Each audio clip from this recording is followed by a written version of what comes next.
if he does, just for his question. When he gavels in, we'll write him up. Yeah. Thank you. Thank you. Hey, Katie.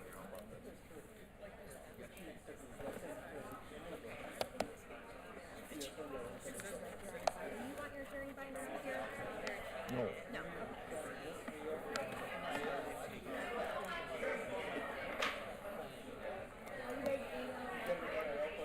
We will. He just gavelled in, so we're going to write it right now.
Then I'll come back, of course.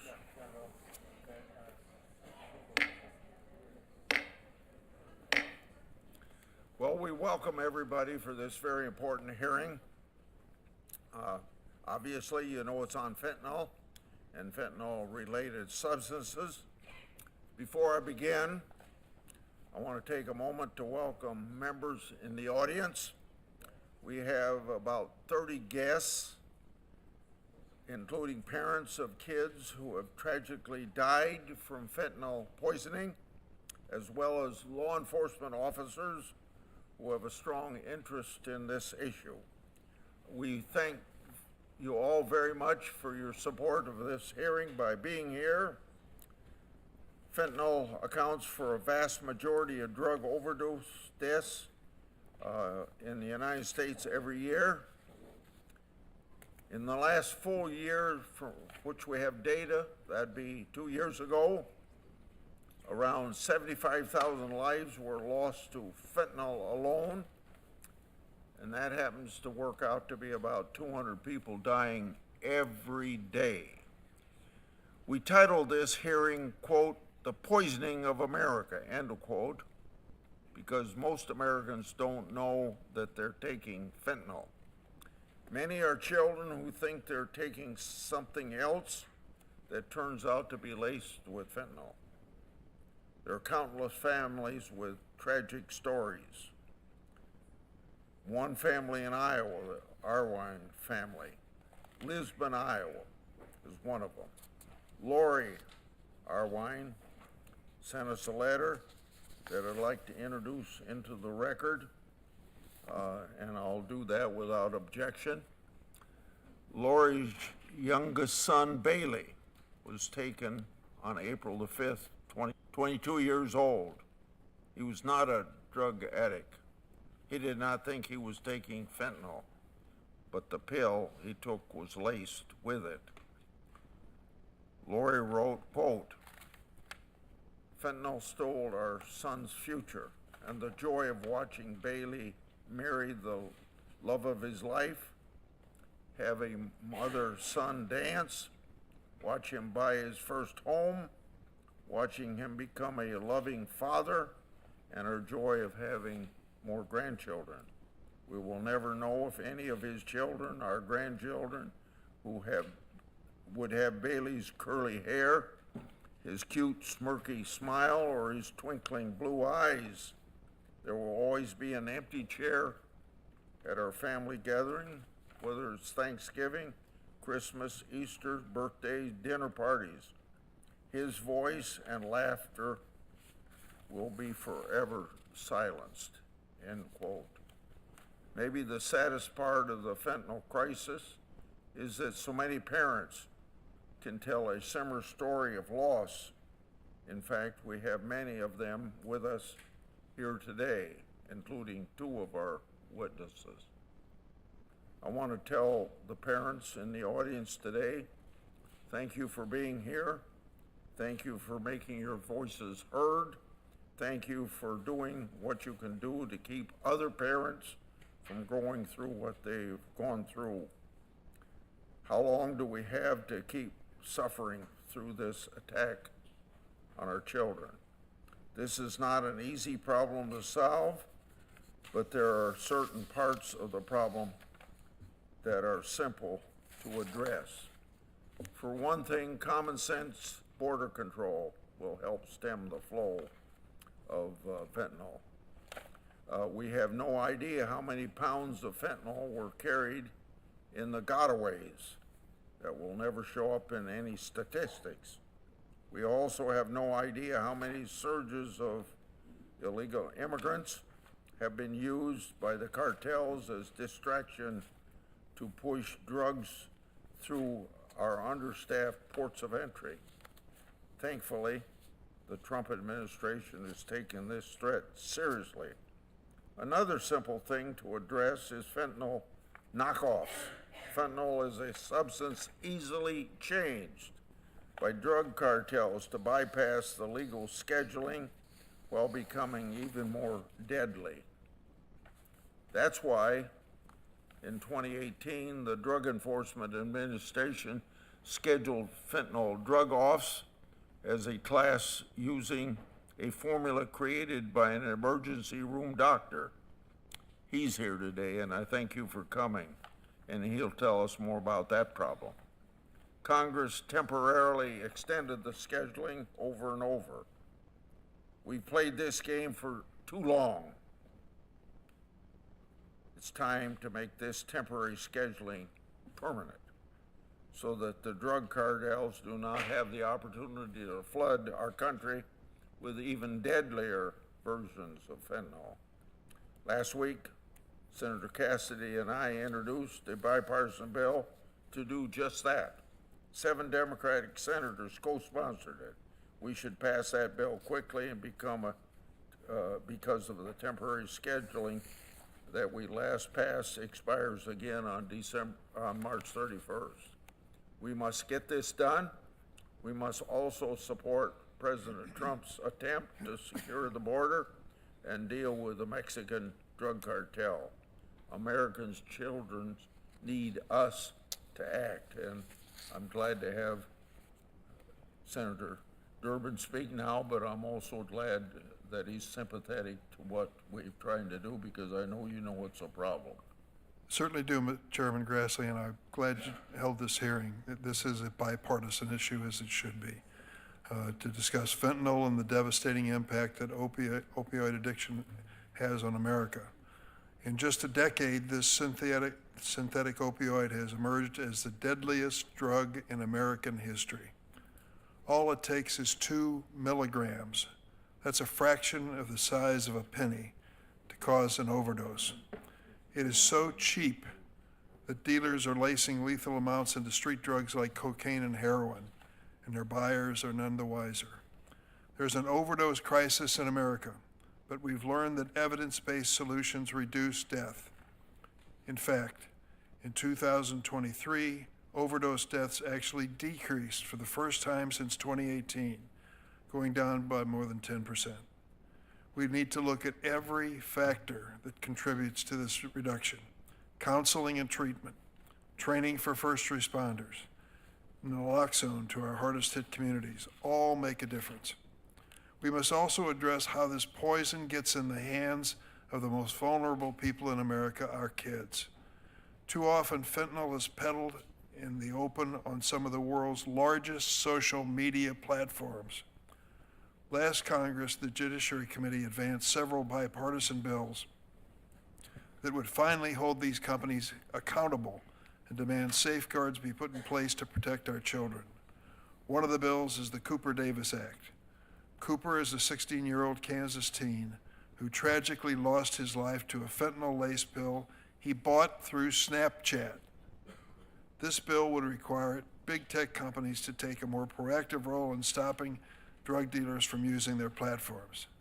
Sadly, Cooper is not the only teen who has lost his life to drugs peddled on social media. Bridget Noring is here to testify today. Her son, Devin, tragically died after taking a fentanyl-laced pill he thought was Percocet that he purchased over Snapchat. There's a lawsuit that she'll tell us about from the parents of those who were victims through Snapchat. In the coming days, I'll join Senators Marshall, Shaheen, and others to reintroduce what we call Cooper-Davis and Devin Noring Act. I hope the committee will again advance this critical legislation on a bipartisan basis. And I hope that Congress will finally allow these companies to be sued by their victims' families so they can be held accountable in a court of law. Enough teens have died due to big tech's deliberate indifference. We must also acknowledge the role the U.S. has played in arming cartels to the teeth. We send hundreds of thousands of firearms south of our border in an iron river, and the cartels cash men. They facilitate the use of violence to traffic fentanyl into the United States. Both state and federal law enforcement agencies are on the front lines of protecting our communities from fentanyl and other opioids, but detection is getting more difficult. Fentanyl is so potent and moved in quantities so small that high-value shipments can easily be hidden. As a result, law enforcement need access to technology and resources to quickly and efficiently detect these drugs. This includes expanding non-intrusive inspection capability, making life-saving naloxone widely available, and adequately funding state and local law enforcement. The funding freeze which we're talking about, if it's going to stop the efforts of law enforcement to combat fentanyl, is a bad idea. The same is true of the recent order diverting federal law enforcement agents, including from the DEA and ATF, away from combating fentanyl and firearms trafficked by cartels and working instead on a mass deportation effort. As a reminder, the vast majority of fentanyl and other legal drugs enter the U.S. and are smuggled by American citizens through legal ports of entry. I'm also gravely concerned about the negative impact of mass removals of senior career law enforcement at Department of Justice and FBI on it and our ability to hold traffickers accountable to cut off the supply of fentanyl. The recent actions we've seen distract us from the need to take a comprehensive, bipartisan approach to tackling this crisis, including investing in addiction prevention and treatment, enforcing and strengthening our gun laws, giving federal, state, and local law enforcement the resources they need to do their jobs effectively. Getting fentanyl off the streets is a Herculean task that will require all of us to come together and work across the aisle to make this country healthier and safer. Thank you, Mr. Chairman. Thank you. I'm going to introduce the majority witnesses, and Senator Durbin's going to introduce his witnesses. And then I wanted to announce that at approximately 7 or 8 minutes to 11, I'm going to leave the committee meeting to open the Senate, and Senator Cornyn will act as chairman while I'm gone. Our first witness, Jaime Peralta, is a U.S. Marine Corps veteran, president of an organization, Victims of Illicit Drugs, and that goes by the acronym VOID for short, which is an organization he found after he lost his 6-year-old son, Daniel, to fentanyl. VOID is a nonprofit dedicated to educating parents and children about the dangers of drug use on social media platforms. Mr. Peralta, I think I speak for everyone on this committee when I say that we're deeply sorry for the loss of your son. Next, Mr. Tom Westlake is a driving force behind today's class scheduling policy and has fought against the drug epidemic for over 30 years. He's a full-time emergency room physician and a part-time medical regulator in Wisconsin. He also provides medical direction for a statewide peer-to-peer drug recovery program. In the past, Dr. Westlake has served as chairman of the Wisconsin Medical Examining Board and was formerly a member of Wisconsin's Controlled Substance Board. Finally, Sheriff Don Barnes, thank you, Sheriff, is Sheriff Coroner of Orange County, California. He leads around 44,000 employees, operates one of the nation's largest county jail systems, and manages the Orange County Crime Lab. Sheriff Barnes also serves as the Major County Sheriffs of America's Vice President for Homeland Security and as their chairman of the Intelligence Commander Group. Thank you all for once again being here today. I'll turn it over to Ranking Member Durbin now to introduce. Thank you, Chairman Grassley. I want to welcome Dr. Cecilia Farfan Mendez, an affiliated researcher with the Institute on Global Conflict and Cooperation at UC San Diego, an expert on organized crime and U.S.-Mexico security. She co-founded the Mexico Violence Research Project, which provides information, analysis, research, and resources for understanding violence and organized crime in Mexico. I also welcome Bridget Noring, who is a survivor parent to her son Devin and the social media reform advocate. Ms. Noring founded the Devin Noring Foundation to raise awareness and educate children, parents, caregivers, and communities about the dangers of illicit drugs. She's a member of Parents for Safe Online Spaces, which advocates for online safety for kids. Mrs. Noring, I read your testimony, and the loss of your son was so graphic and so touching. Thank you for sharing. Mr. Puerta, I read yours as well.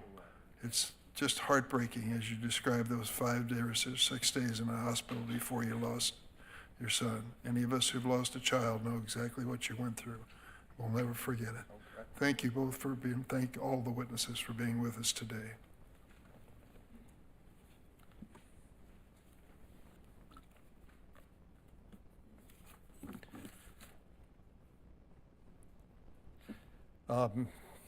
Mr. Ranking Member Durbin, I believe you're up first. Well, let's go ahead and hear from the witnesses. Mr. Puerta, would you have an opening statement for the committee, please?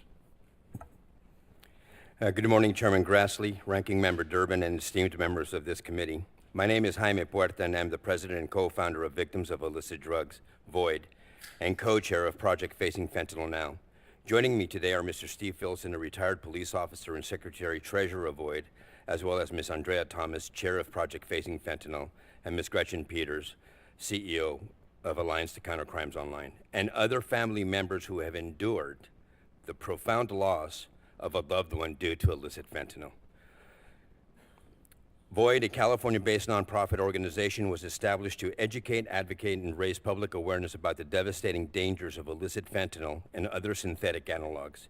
Today, I stand before you to give voice to the countless lives lost, including my own son, Daniel Puerta Johnson.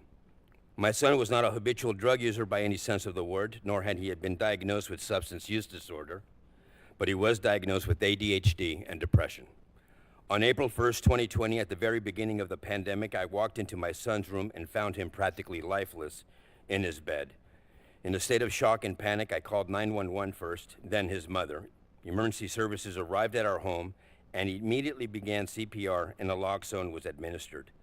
He was then transported to Los Angeles Children's Hospital, where a team of specialty doctors did everything they could to bring our son back, but unfortunately were unsuccessful in bringing him out of his catatonic state. His health had become much worse from the day that he had been admitted, and all they could do was to keep him comfortable until his mother Denise and I made the agonizing decision to discontinue all life support efforts. On April 6, 2020, at 3:45 p.m.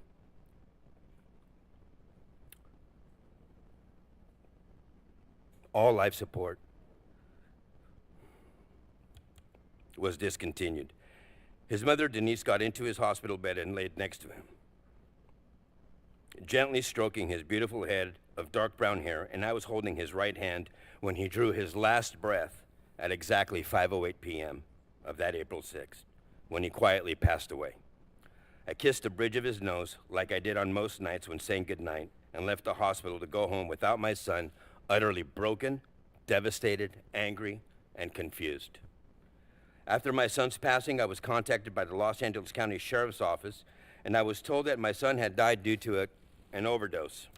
Half a blue pill, which I later came to find out looked exactly like a pharmaceutical-grade blue M30 oxycodone pill, had been found on his dresser. It was sent to the laboratory for analysis and found that the pill which had taken my son's life was illicit fentanyl.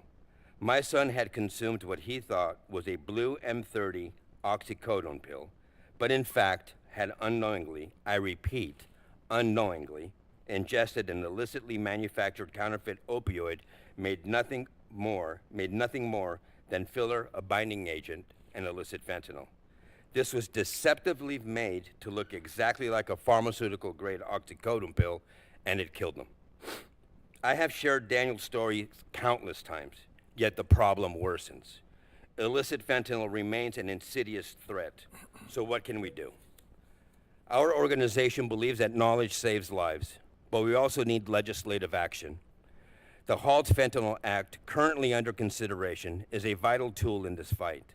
Illicit fentanyl has no medical use and is highly addictive, warranting its classification as a Schedule I substance under the Controlled Substances Act.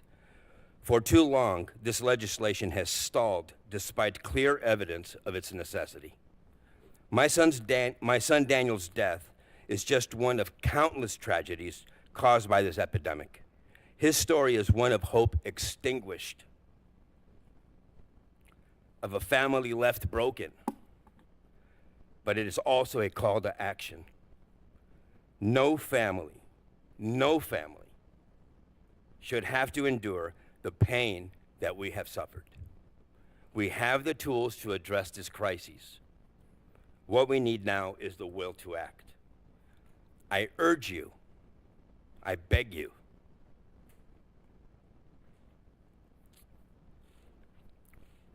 to act decisively and combat this crisis. Thank you for inviting me and my fellow bereaved parents to this esteemed committee. Thank you. Thank you, Mr. Puerta. Ms. Noring? Thank you, Chairman Grassley, Ranking Member Durbin, and members of the committee. My name is Bridget Noring. I am a wife, mother, grandmother, advocate, and founder of the Devin J. Noring Foundation, a foundation I wish didn't even have to be in existence. Today marks another month that my son, Devin Joseph Noring, was taken from my family at the age of 19, well before he ever got the chance to really begin life. You see, Senators, that is how parents like myself now measure time. It goes by the weeks, months, or years it has been since our children lost their lives. Devin was your average teenager. He had a passion for football, skateboarding, BMXing, and music. He was smart as a whip when it came to anything mathematical. He was his siblings, Haley and Caden's biggest protector. He had plans to go to California this summer of 2020 to look into schools to continue his music education and become the musician he wanted to be. Unfortunately, he never made it. He had been suffering from blackout migraines and dental pain that he'd been under doctor's care for. And at the height of the pandemic, those appointments were canceled, and we believe Devin was desperate by any means necessary to treat the pain. The morning after Devin and an acquaintance went onto Snapchat and connected with a drug dealer, he was found unresponsive in his bedroom by his then 14-year-old brother, Caden. His bedroom should have been the safest place in the world. And as I held him one last time, I promised my son I would do something. We later learned that Devin was poisoned by fentanyl, a single pill with enough fentanyl to kill multiple people. I now also know that social media platforms are one of the primary sources which unsuspecting teens buy all types of drugs, with the majority of them containing fentanyl. Senators, this crisis has many facets, and each should be addressed with care, empathy, and courage. Education, supply and demand issues, a lack of accessible, affordable mental health and recovery programs, and holding drug dealers and traffickers accountable for the devastating loss of life are all important issues to address. But we must do more. It is critical that we address social media platforms that facilitate drug peddling to children, Platforms which make these connections as a matter of design and then profit from them. We cannot say we are protecting our children until we face this fact and pass legislation to stop it. In the spring of 2021, myself and several families were invited to meet with executives from Snapchat. Today, that meeting is what drives my fuel for social media reform. Snapchat's executives claimed that they had no idea this was happening, even though Snapchat and other platforms have been used for drug sales for years, and this has been widely reported by the media. They blamed us as parents and told us that due to Section 230, we had no power to hold them accountable in court. Senators, if someone opened a brick and mortar store and sold these drugs to our children out of that store, we would be held accountable. We would be shut down so fast. So I ask, why do the same rules not apply to social media? Since losing Devin, my family has watched drug dealers continue operating on Snapchat, Instagram, Telegram, and while we got zero justice for Devin's death, I'm proud to say we aided in the indictments of individuals with ties to the Sinaloa cartel in Minneapolis. I believe there were 19 members of that indictment. I'm grateful to the Hastings Police Department, Dakota County Drug Task Force, and U.S. Attorney Andrew Luger's work on this case. In speaking about Devin's story with middle and high school students, kids have shared the toll Snapchat takes on their mental health and how on average they are spending 26 plus hours a week on these platforms. That's why my family and so many others fight hard to support the Kids Online Safety Act. I thank Senators Blumenthal and Blackburn for spearheading this vital legislation on behalf of our children, because COSA is the crucial foundation for social media reform. I am blessed to work with my congressional representatives, Senator Amy Klobuchar and Representative Angie Craig. I want to thank Congresswoman Craig for introducing the Cooper Davis and Devin Noring Act, and Senator Klobuchar for acting on her commitment and promise to help parents achieve accountability for big tech. Parents like me, Mr. Puerta, Amy Neville, Andrea Thomas, Steve Filson, and thousands of others cannot do this alone. We look to you to pass COSA and the Cooper Davis and Devin Noring Act. We need you to stand with us and enact these pieces of legislation so that our country's kids have a fighting chance and stop losing their lives. I thank you. I am honored to be here and look forward to your questions. Thank you, Ms. Noring. Dr. Westlake. Chairman Corman, Ranking Member Durbin, distinguished members of the committee, thank you for inviting me to testify and for your leadership. Before I talk science, I wanted to tell you the last time I used Narcan, it was just days ago. It was a quiet night shift in the emergency department, and I was mulling over my testimony for this very hearing when I had to rush out to a car that screeched into the ambulance bay. It was driven by the girlfriend of a patient who took what he thought was a Percocet. It was actually a lethal dose of fentanyl. He wasn't breathing and was about to go into cardiac arrest. We pulled him out and quickly resuscitated him with Narcan. Within a minute, he went from being blue and pulseless to being wide awake. He went home with his family that night. He was lucky this time. This is my reality and that of so many emergency physicians across America. We have a problem in this country, and it requires all of us to work together to solve it. First, I'd like to clarify what fentanyl-related substances, or FRSs, are and why permanently scheduling them as a class is a critical policy tool. FRSs are highly active opioids, almost identical to fentanyl, except for a tiny difference in their chemical structure created by changing a single ingredient during synthesis. The result of this tweak is a new potent opioid with the same deadly effects as fentanyl, and without class scheduling would be legal until it caused numerous deaths. Fentanyls are so toxic and lethal that they can be classified and have actually been used as chemical weapons. The lethal dose is merely 2 milligrams, equivalent to 5 grains of sand, meaning that 1 teaspoon can kill 2,000 people. That is what is in this packet of sugar. It could kill 2,000 people if this were fentanyl. Telling parents, tragically on more than one occasion, even friends of mine, that their child will never come home is the worst part of my job. In fact, the inspiration for FRS class scheduling arose out of the tragedy of my friend Lori Badura's son, Archie. Archie was an altar server with my daughters. He started with prescription opioids, then moved to heroin and unknowingly fentanyl. I resuscitated Archie on his second to last overdose. At that time, I pulled out a body bag, laid it down next to him, and warned him that that's where he'd end up if he didn't seek help. He stayed clean for 6 months until illicit fentanyl ended his life. One of the last things my friend Lori saw of her son Archie was him being zipped up into a body bag.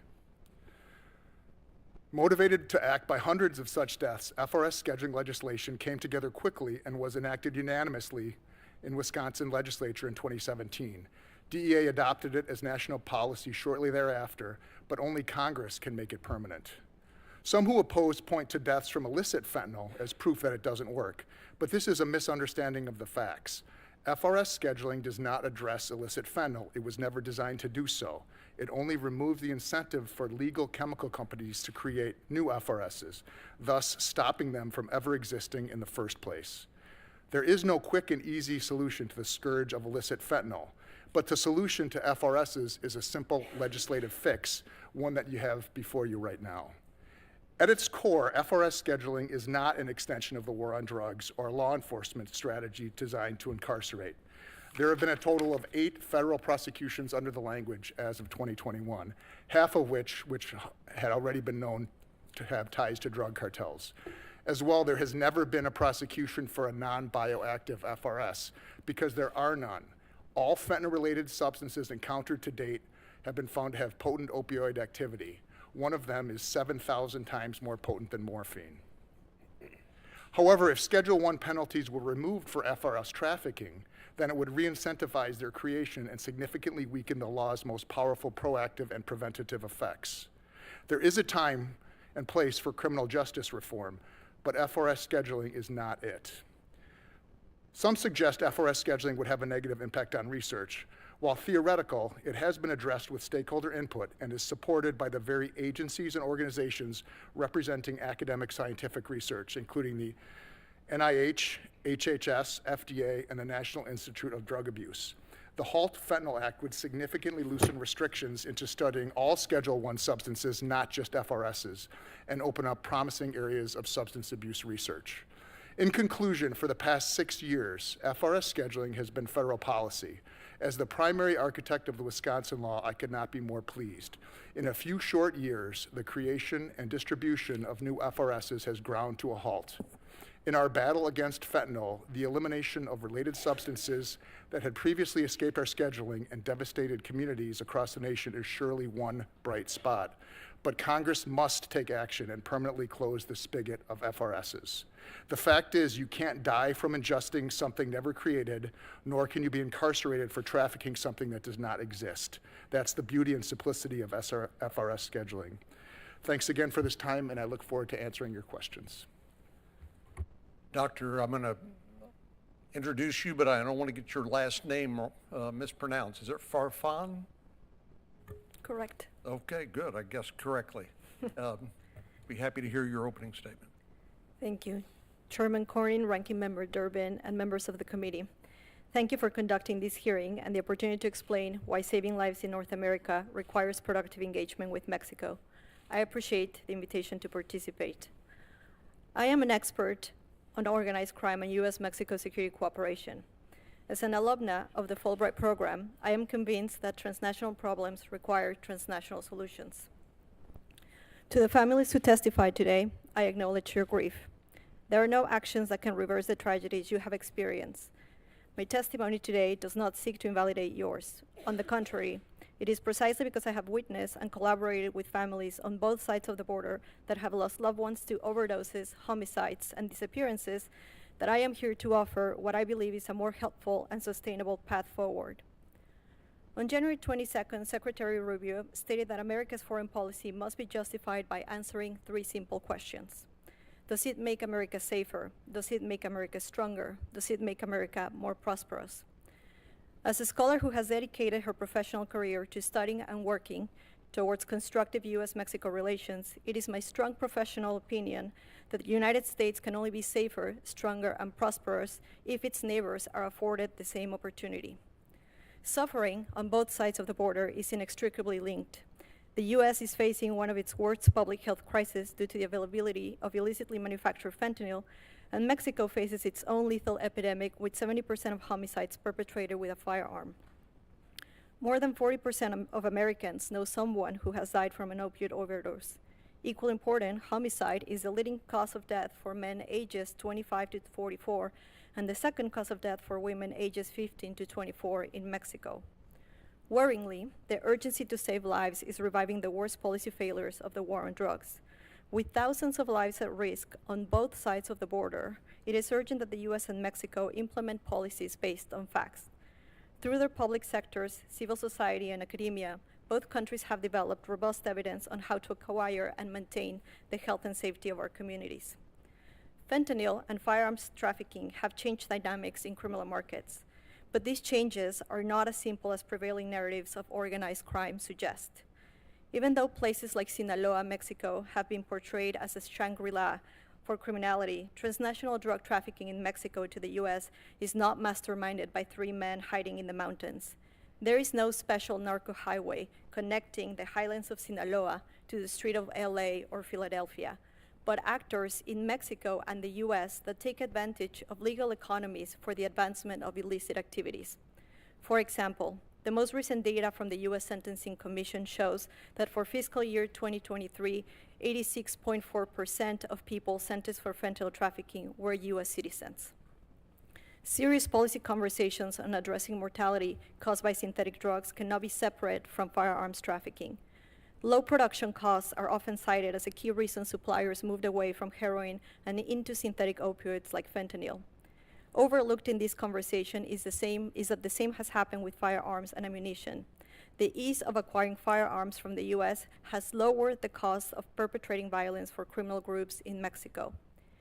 Even though there are significant variations as to the frequency and ways criminal groups use violence, they all must issue credible threats on their ability to perpetrate this violence.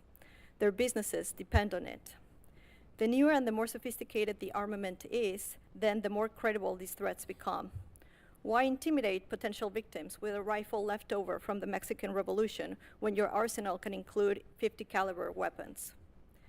This strategy has paid off for organized crime, including those involved in fentanyl trafficking. According to data released by the ATF, of the firearms recovered in Mexico that were submitted for tracing, more than 2/3 were sourced from the U.S. Today, 74% of Mexicans believe criminal groups have more and better weapons than the armed forces. Access to legally trafficked weapons from the U.S. has allowed Mexican criminal groups to amass both a tremendous capacity for violence and a troubling capacity to intimidate. Simply stated, by failing to address firearms trafficking to Mexico, the U.S. is subsidizing the operating costs of criminal groups.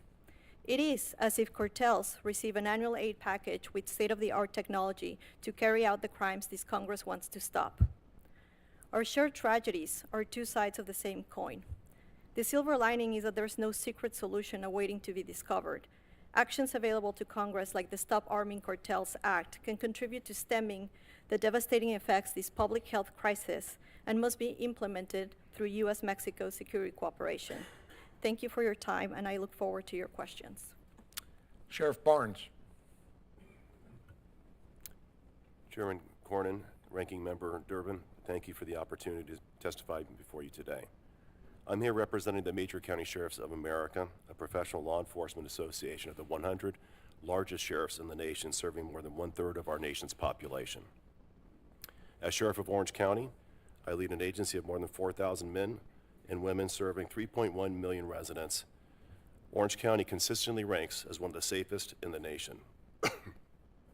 But like every community, we have felt the devastating impacts of the fentanyl crisis. The fentanyl epidemic is one of the most pressing public safety and public health crises to impact our nation. In just a few short years, nationwide drug-related deaths have tripled, a direct correlation to the prevalence of fentanyl. While we saw a slight decrease in nationwide fatalities in 2023, the numbers remain alarmingly high, with annual deaths still approaching 100,000 annually. In California, we saw fentanyl deaths increase from 239 in 2016 to nearly 7,000 in 2023. Mexico-based cartels taking advantage of the crisis at our border have flooded our communities with deadly fentanyl. This is evident by the drug seizures made by my department's investigative teams. Over the past 4 years, these teams have seized a total of 1,551 pounds of fentanyl powder and over 3 million clandestine produced fentanyl pills. What's even more alarming than the sheer volume is the dramatic increase in seizures during that same time period. Since 2021, my investigative teams seized 16,278 pills, whereas in 2024, that number skyrocketed to over 2 million, and that's just my agency alone. The fight against the fentanyl epidemic in California is incredibly challenging given our close proximity to the border, national drug trends, and our state's permissive drug laws.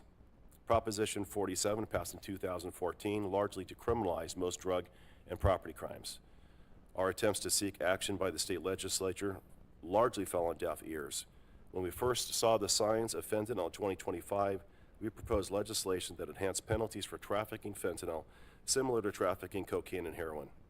This bill failed year after year after year, while deaths continued to increase. Sadly, in some instances, our proposal was met with ridicule by those far too devoted to extreme anti-incarceration policies. We also faced complications due to California sanctuary laws, which limits our communication with our federal partners. Despite this grim picture, there is hope. In Orange County, we have seen fentanyl deaths fall from a high of 717 in 2021 to 613 in 2023, while the state continues to rise. This progress is a result of our ongoing multifaceted strategy that focuses on both supply and demand for illicit drugs. The strategy includes investing dollars in narcotics teams and resources, working with the U.S. Attorney to prosecute individuals who sell drugs that result in the death of another, creating a new innovative drug education program taught in our schools. Since 2016, deputies who carry naloxone have resulted in over 600 lives saved within our community. In our jails, we have created SUD step-down units and have a medication-assisted treatment program serving more than 1,300 people every day. Congress can help this progress by moving forward many of the initiatives authored and supported by members of this committee. First and foremost, we must permanently schedule fentanyl analogs as a Schedule I drug. The House is taking up the Halt Fentanyl Act this week. I want to thank Chairman Grassley and members of the committee for leading this effort in the Senate.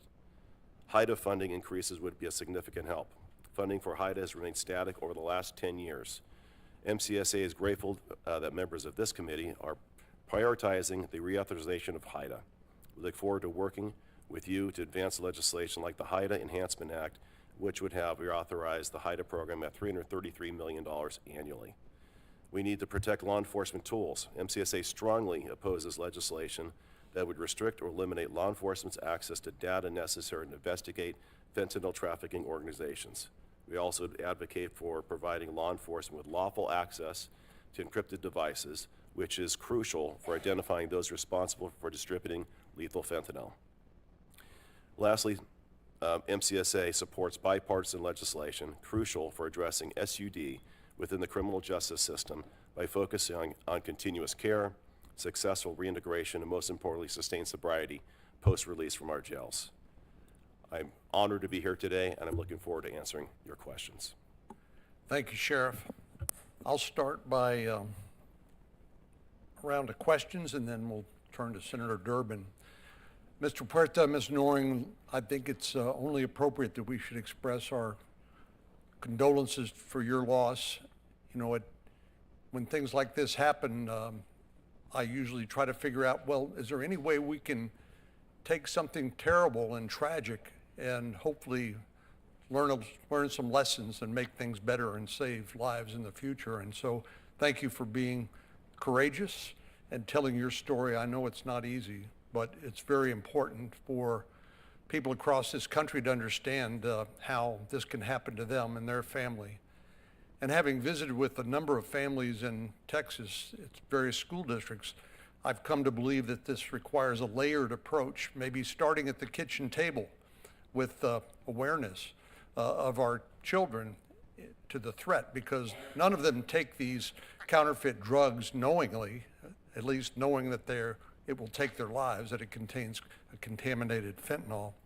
But I do believe it's going to require all of us, from parents, families, to school districts and local law enforcement, state and federal law enforcement, and border security.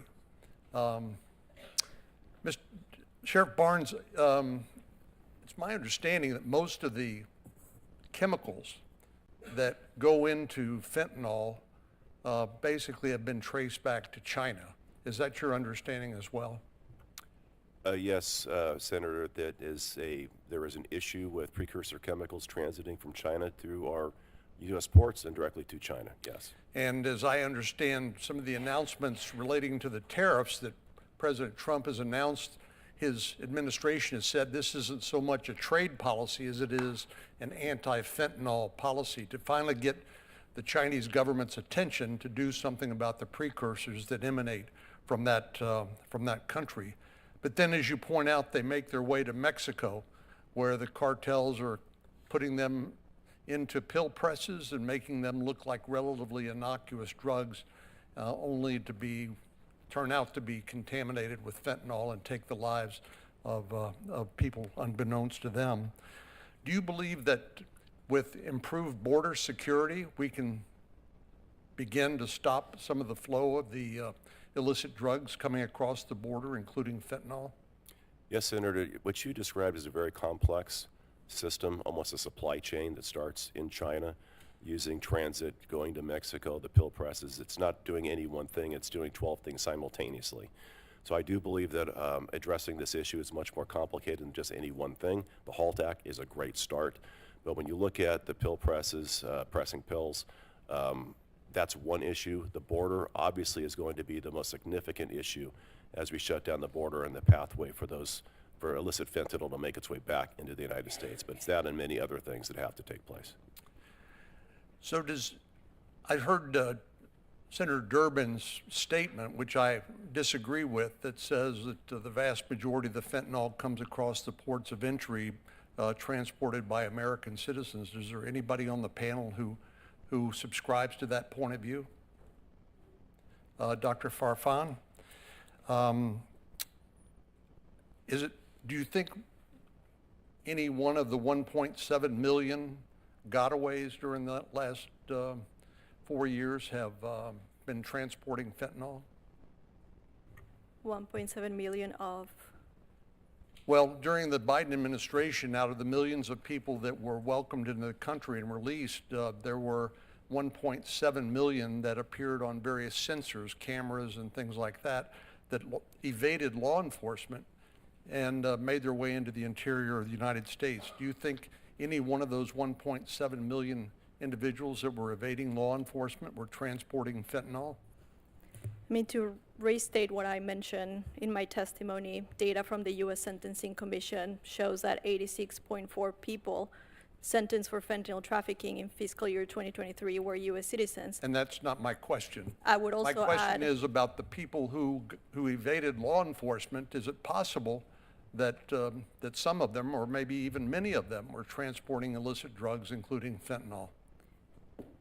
as someone who studies organized crime, that would be a really bad business decision. Drug traffickers deal with a lot of... It sounds to me like a very profitable decision on the part of the cartels to evade law enforcement and to be able to deliver your drugs, your load into the United States, only to make a lot of money from it. Why is that a bad business decision? Because from a business point of view, you would prefer to have smugglers who have a legal right to entry into the United States than an immigrant who is uncertain whether or not he or she is going to cross into the United States. So if you're looking at it from the point of view of, will we turn a profit or not in this particular shipment, putting your shipment in the hands of an immigrant who does not have a legal right to entry into the U.S. is actually a bad business decision. Sheriff Barnes, you agree with that? I do not. There's two different facets here. You have the trafficking of the narcotic, which is oftentimes in large bulk, in our experience in intervention and interdiction, as those are oftentimes residents of Mexico. The distribution of that, or sales of it, I think to Dr. Farfan's point, might oftentimes be carried out by U.S. citizens in the drug trafficking market. So it's a combination of both. But the vast majority of the large quantities coming across, has been my experience, are being conducted by Mexican nationals. The distribution and sales inside the continental United States oftentimes has been carried out by U.S. citizens. Thank you. Senator Durbin. Thank you all for being here. How many of you, would this be your first time to see the Senate Judiciary Committee? Would you raise your hand? a few of our witnesses and others the first time. This is an interesting committee. It represents the spectrum of politics in the United States Senate. We have the most Republicans and the most Democrats sitting on this committee.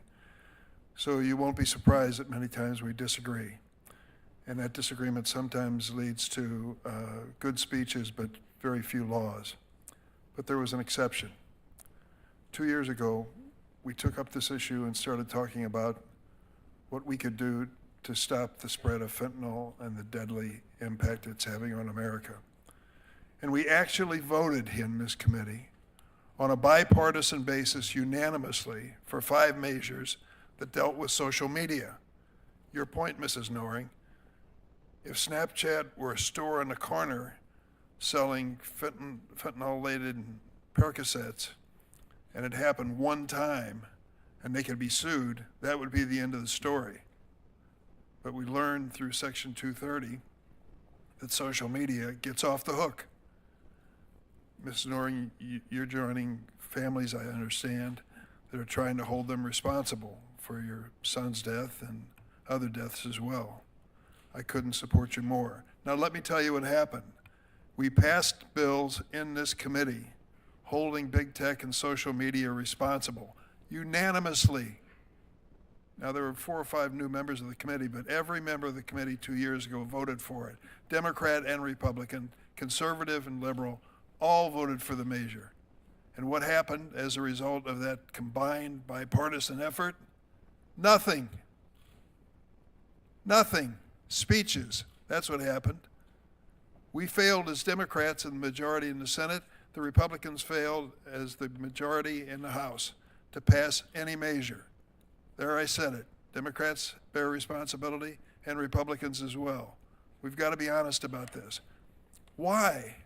Why would something as popular and as obvious as that fail before the Congress?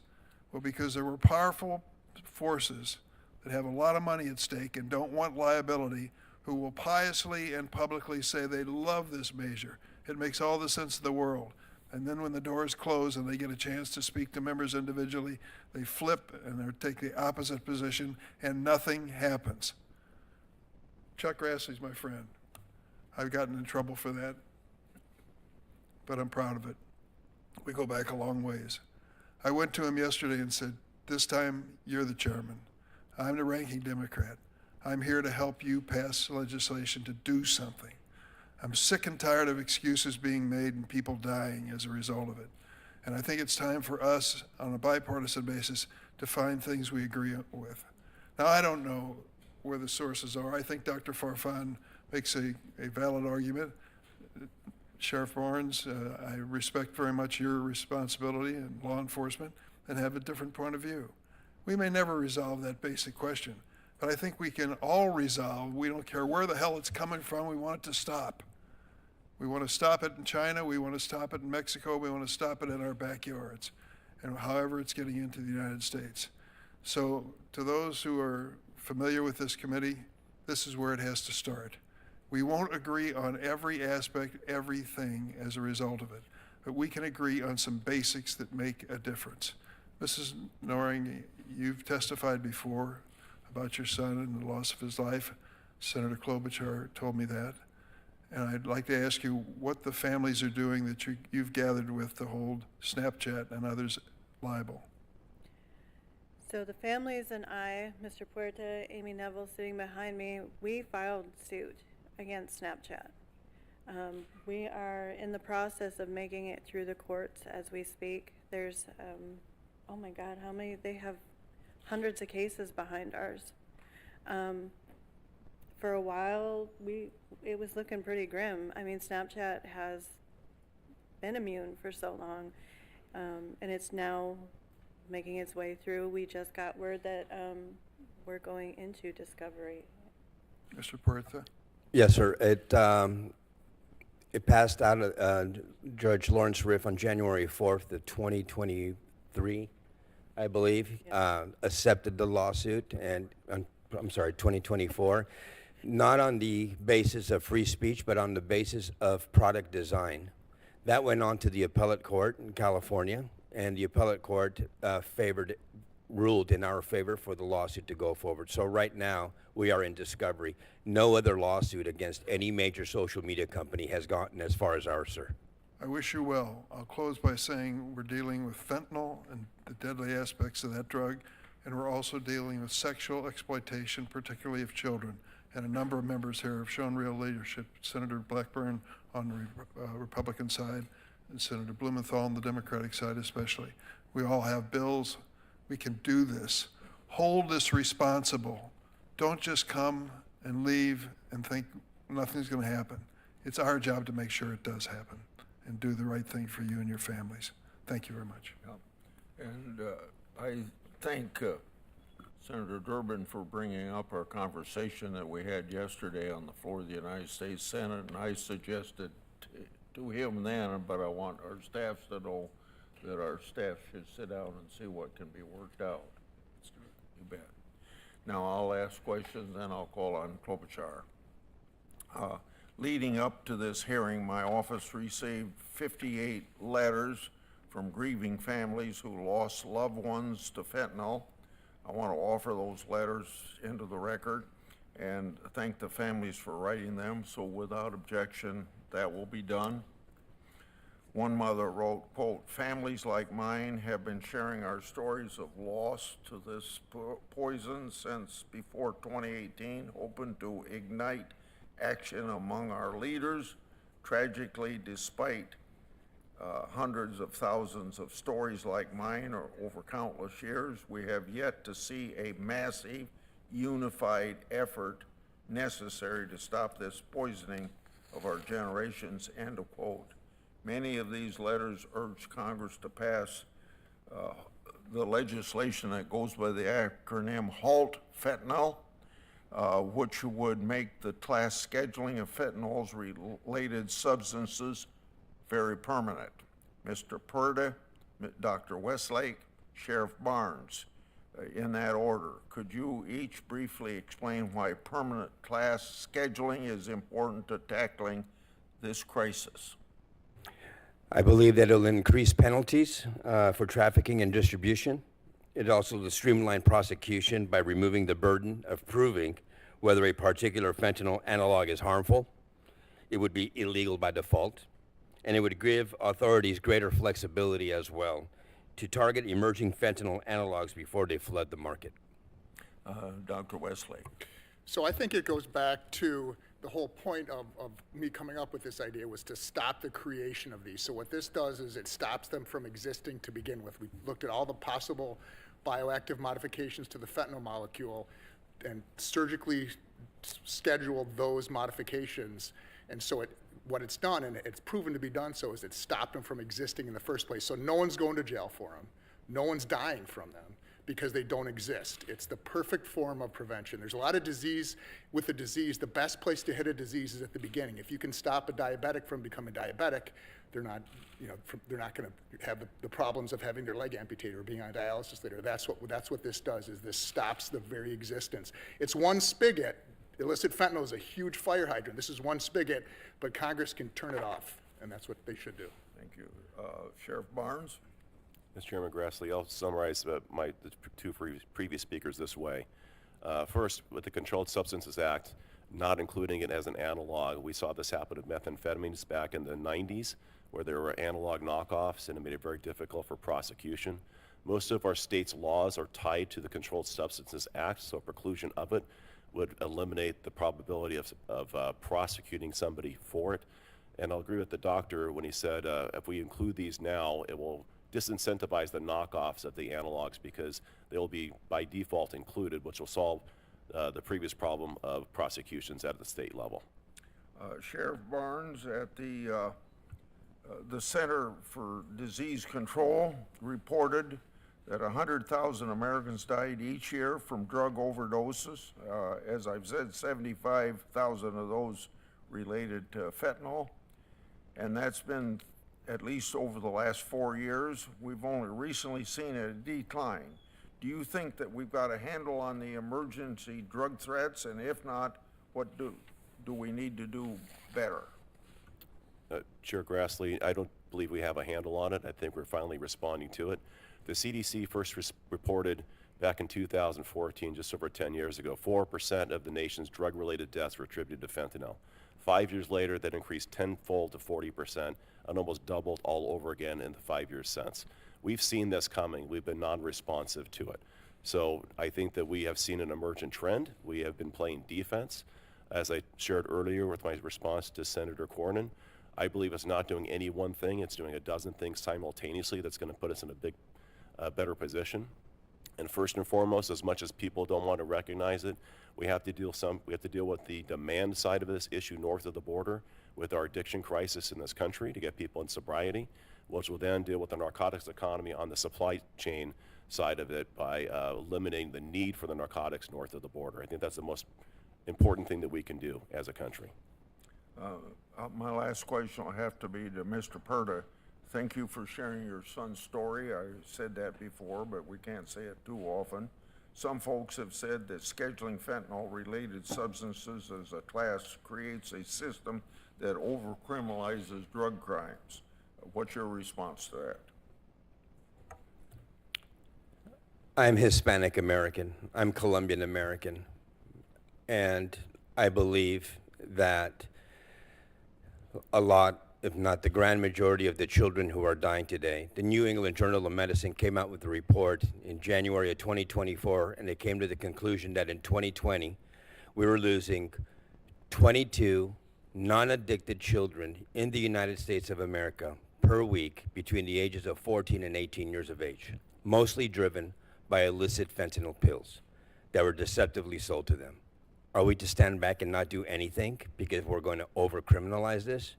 Every time I get up in the morning, I look in the mirror, I see a brown man, but I see an American man as well. And I see that the injustice, also, this crisis is decimating minorities as well. This does not discriminate on your age, it doesn't discriminate your race, it doesn't discriminate your religion, your socioeconomic status, it doesn't discriminate. It's taking everyone by storm. And we as a nation have to come together and we have to do something to stop this. In 2020 with COVID-19, we all knew that we had to stand 6 feet away from each other, that we had to wash our hands and we had to wear a mask over our faces. Why does the American public not know about this crisis that is a national security crisis as well, sir? We have a lot to do, but I'm telling you right now, this is taking everyone by storm and something has to be done. Thank you, Mr. Chairman. Ms. Noring, I think everyone was touched by your story and your bravery for coming forward. I've been honored to get to know you, and I want to thank you for everything that you've done. As you said, all the hopes and dreams we as parents had for Devin were erased in the blink of an eye, and no mom should have to bury their kid. Those were your words, and I know the words of all of your friends there that stand there to support you and have had their own pain. All he did was buy a pill off Snapchat. He thought it was a Percocet. You were there for that testimony with the tech executives, and there's a bunch of us here that have had some, battle wounds going after them when we just want to put some sensible rules in place or get rid of this legal protections that they have that other companies do not have, as you so well pointed out, but no wounds compared to what you have. You heard their testimony back then in January 2024. Do you think the social media companies are doing enough to stop the sale of drugs to kids online? I do not think that they are doing enough. In fact, it's still continuing. I was introduced to 2 new families just last week from Minnesota, both with ties to fentanyl with their children passing. So no, they're not doing enough. They could be doing more. I was just informed that Evan Spiegel is in support of the Cooper Davis and Devin Noring Act, and I must ask then, if you are in such support of it, all these companies are in support of the Kids Online Safety Act, why aren't they implementing those features and doing the job now? Why do we have to come before Congress and have you make them do that? Good point. Thank you. Mr. Puerta, do you think we should get rid of or reform Section 230 in some way just to make this very clear? Absolutely, Senator Klobuchar. In 1996, as we all know, this legislative body came up with the Section 230C of the Communications Decency Act, and what it was meant to do was to protect free speech. But what's happening right now is cannot be free speech when you have a drug dealer selling illicit fentanyl to unsuspecting children. That's not free speech. Or a grown man sending unwarranted pictures to young ladies. Sexual exploitation. This is not free speech. This is criminal behavior. And like Ms. Noring said, if it's a criminal act in the real world, then it should be as well in the social media world. So you're looking for that reform, which also I appreciate you bringing up. Senator Cruz and I have this Take It Down Act. There's a number of other bills involving pornography as well. Sheriff Barnes, do you agree that we should, thank you for your testimony and being here, funding as we look into this next year, funding for law enforcement, do you think that that is important to take on this fentanyl crisis as well as the HIDA program that helps your deputies get fentanyl off the streets? Senator, yes, thank you for that question. The HIDA funding has been stagnant, stale for the last 10 years, hasn't grown. If you look at the time value of money, it's about 1/3 reduction over the last 10 years, and our costs have gone up, so it's about 50 cents on the dollar. It's not a fully funded program. My HIDA program is funded at about 1/6 of the costs that we put into it, and mostly it's subsidized through my investment of stabilizing that as other municipal agencies have withdrawn personnel. So yes, I think at the nation's worst time in history, we have to reinvest those monies. We have to look at the use of those monies, and I think we have to look at what I call a super HIDA. The original intent of the gateway HIDA is to invest on the greatest offense, which is our border HIDAs, and stop as much of the drugs as we can at the border before they make it into the continent of the United States. Thank you. Dr. Westlake, why does class-wide scheduling reduce the incentives for drug cartels to create new fentanyl variants? So the incentives were there before because when they initially created these under the normal Controlled Substances Act, they were legal, so that you could modify it. Instead of putting an ethyl group in, you could put a methyl group in. It's a legal substance. I was on the Controlled Substance Board in Wisconsin in 2015. We had 9 different fentanyl variants, fentanyl-related substances that were killing people. We could schedule them immediately, and then they were illegal. And when you schedule them and make them illegal, there's no incentive for them to be created anymore. And there's a cookbook of changes that you can do easily, look up the research to find what different chemicals to use. So it literally just stops the incentive. It doesn't stop illicit fentanyl incentive, but it closes the spigot of fentanyl-related substances. Thank you. One last point, Ms. Noring, and we'll talk more in this committee. I am so pleased that Senator Grassley and Durbin will lead this together on some of the social media issues. They go way beyond the ones we've talked about now. You've also embarked on an education campaign along with a lot of our sheriffs in Minnesota that I think has been pretty effective, going back in the schools with one pill can kill. 10 seconds on that, and I'm out of time. We have to do it because nobody else is doing it. It falls back on us. If we sit by and say nothing, children continue to die. So we feel it's our obligation to get out there, educate our community and the children, because as Ranking Chip mentioned, the conversation really begins at home. It really has to begin at home. Okay. Thank you. Thank you. Senator Lee. Thank you, Mr. Chairman. Thanks to all of you for being here and sharing your insights today. The fentanyl crisis has infiltrated our homes, our schools, our communities, our workplaces, taking lives and destroying lives at an unprecedented rate. In Utah, fentanyl-related deaths are rising, and they've become a devastating reality for far too many families. Seems everyone knows someone, and in Utah, in many cases, almost everyone is related to someone who has been impacted adversely, if not lost their life due to this crisis. From 2014 through 2023, deaths involving fentanyl surged by a staggering 116%. And in 2023 alone, over 600 times in Utah, someone returned home to find their son, their daughter, their sibling, their parent had lost their life due to a tragic opioid overdose. This marks a dramatic increase from just 23 deaths in 2014. Now, in 2023, Utah set a record for the most fentanyl pills seized in a year.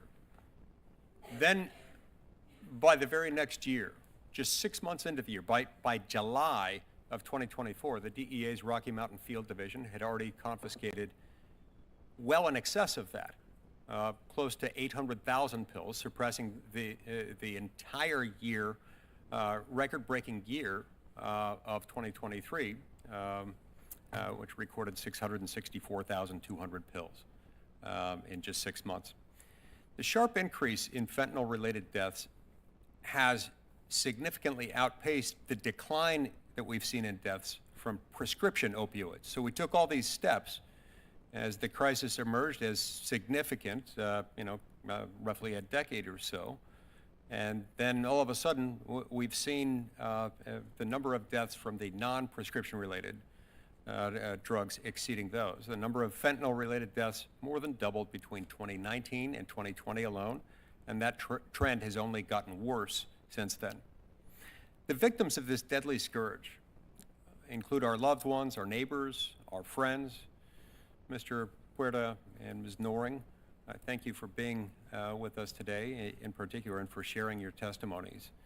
And deeply sorry for your loss. No parent should ever have to face that heartbreak, and heartbroken for you that you have. President Trump has prioritized securing our borders and prosecuting violent gang members, traffic fentanyl into our country and throughout our communities. And in Congress, I hope we can stand with him in his effort to make America safe again. Sheriff Barnes, I'd like to start with you. From October 2023 to October 2024, officials seized roughly 22,000 pounds of fentanyl at U.S. ports of entry, equaling nearly 1.1 million doses. Now, according to the DEA, ingesting just 2 milligrams of fentanyl can be fatal. Federal officials estimate that at most 10% of fentanyl crossing from Mexico is actually caught. Do you believe the Biden administration's open border policies contributed to that rapid increase entering the United States illegally? And if so, what can be done to reverse that now? Senator, unequivocally, the crisis at the border that allowed the drug trafficking organizations, cartels, opened a gateway, and they exposed our weaknesses and used it against us. So yes, the open border policy undoubtedly resulted in harms to this country through the trafficking of not just fentanyl, but human trafficking and other things that put us at risk. Not to mention the 1.4 million gotaways that we have no idea who they are. There's so much greater risk beyond fentanyl that were created as a result of the open border policies. I appreciate what you've done in Orange County. It's sparked the creation of all kinds of memes that are in fact flattering of your county and the efforts that you have undertaken there. Memes suggesting, for example, that when people cross into your county, they're sometimes shocked to learn at the extent to which you're willing to enforce the law. And yet, California law in some meaningful ways has impeded your ability to enforce the law and make Californians safer. What can you tell us about that and how sanctuary jurisdictions are adversely affecting your work? Well, first, as far as laws, in 2014, we had Prop 47 passed. We had Prop 36 passed, which reversed a lot of the Prop 47 impacts. We're already seeing incarceration rates go up, which is on repeated crime. So we're seeing some positive results there with accountability being restored back into California. Regarding the issues, your second question was specific to immigration Sanctuary policy. jurisdictions in California law. Whether I can speak for myself. I cooperate with our federal partners to the extent allowable by law. I believe those are creating harms by restricting our ability to communicate. I have to release people back into our communities that reoffend to come right back. I do not believe they should be allowed to do that. I would support changing that, challenge that law, and give us the ability to cooperate with our federal partners. Senator Blumenthal. Thank you. Thank you, Mr. Chairman, and I want to thank you for having this hearing and the ranking member as well. This cause should unite us across the aisle, and I think today's hearing reflects that kind of bipartisan support for stronger measures to stop social media from spreading and selling and distributing fentanyl and other toxic chemicals. And I've been pleased to work across the aisle with Senator Blackburn on the Kids Online Safety Bill, which would dramatically and significantly reduce the threat of these drugs. And we're going to be reintroducing that bill, I hope, again, with the kind of support that was reflected in the 90 1-3 vote in the United States Senate supporting that bill. Been pleased to work with Senator Cruz and Senator Graham on measures that would reduce that threat of social media, and others on the committee, the ranking member and yourself. I want to raise an issue first that I think is tremendously relevant to this topic because it indicates a diminution, an undercutting of law enforcement, which is the mass purges that are taking place among the ranks of our FBI. There's no denying that FBI agents have been fired, have been suspended, and otherwise disciplined for assignments that they took on orders in connection with certain criminal investigations. Those massive purges are directly contrary to the assurances we were given by Kash Patel. He said to us, when I asked him directly, pointedly, all FBI employees will be protected against political retribution. This retribution undermines enforcement by the FBI of drug cases and terrorism and other criminal cases. I asked, Mr. Chairman, that we call back Kash Patel to explain how he could deny that there would be political retribution when the next day, in fact, these massive purges began. Likewise, Mr. Chairman, I'm asking questions about the reassignment, apparently, of AUSAs, Assistant U.S. Attorneys, from drug cases to immigration cases. We need them on the front lines prosecuting drug cases. We need FBI agents on the front lines. We can all agree, I think, on a bipartisan basis, that Assistant U.S. Attorneys and other federal prosecutors ought to be at the tip of the spear, and that this reassignment poses a threat to law enforcement of exactly the prohibitions and the dangers that bring us here today. And I hope that we can unite around that cause, bring back Kash Patel for a second hearing, and jointly do our oversight, which we are mandated to do on this topic. I want to thank our witnesses. Mr. Puerta, Ms. Noring, you have suffered losses that are unspeakable. And all of you who are so deeply engaged, hands-on, the story about the body bag, Mr. Westlake, I think I will always remember. I would like to ask Mr. Noring and Mr. Puerta about the Kids Online Safety Bill and whether you believe that our leadership here in the Senate, and most important in the House, which was responsible for stopping it after the 91-3 vote here in the Senate, should support this legislation, the Kids Online Safety Act, which had such strong bipartisan backing here in the United States Senate. Will it make a difference? Do you think the House leadership ought to support it? Thank you for that question, Senator Blumenthal. I firmly believe that the House should support it. 91-3 coming out of this Senate body is something that is so unheard of. And it happened on my birthday last year. It was the first time in years I'd ever felt some sort of peace. I finally felt hopeful that something was going to be done to protect our children. And to see it fail in the House, not even get out of the committee, it's absurd because it's putting more children at harm, not just from fentanyl, but all the other harms that are out there. So I thank you for your continued support on this bill. Thank you. Mr. Puerta? A lot of these social media companies are driving these harmful algorithms to our children, and many nefarious actors are taking advantage of that. And the act does exactly that. The Kids Online Safety Act is to try to protect them from all of this nefarious activity and these harmful algorithms that are reaching them on a daily basis. So yes, I absolutely back that bill and back you in anything that we can do to try to get it over the finish line. Thank you. Before I call on Senator Cruz, when Cruz is done, I'm going to leave for another meeting. Senator Britt is going to take over, so if you come over here and sit now, I'd appreciate it. Senator Cruz.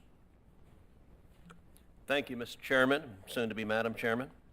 Thank you for hosting this very important debate and this very important hearing. The American people in November issued a clear and unequivocal mandate. The open borders we've had for the last 4 years must be closed.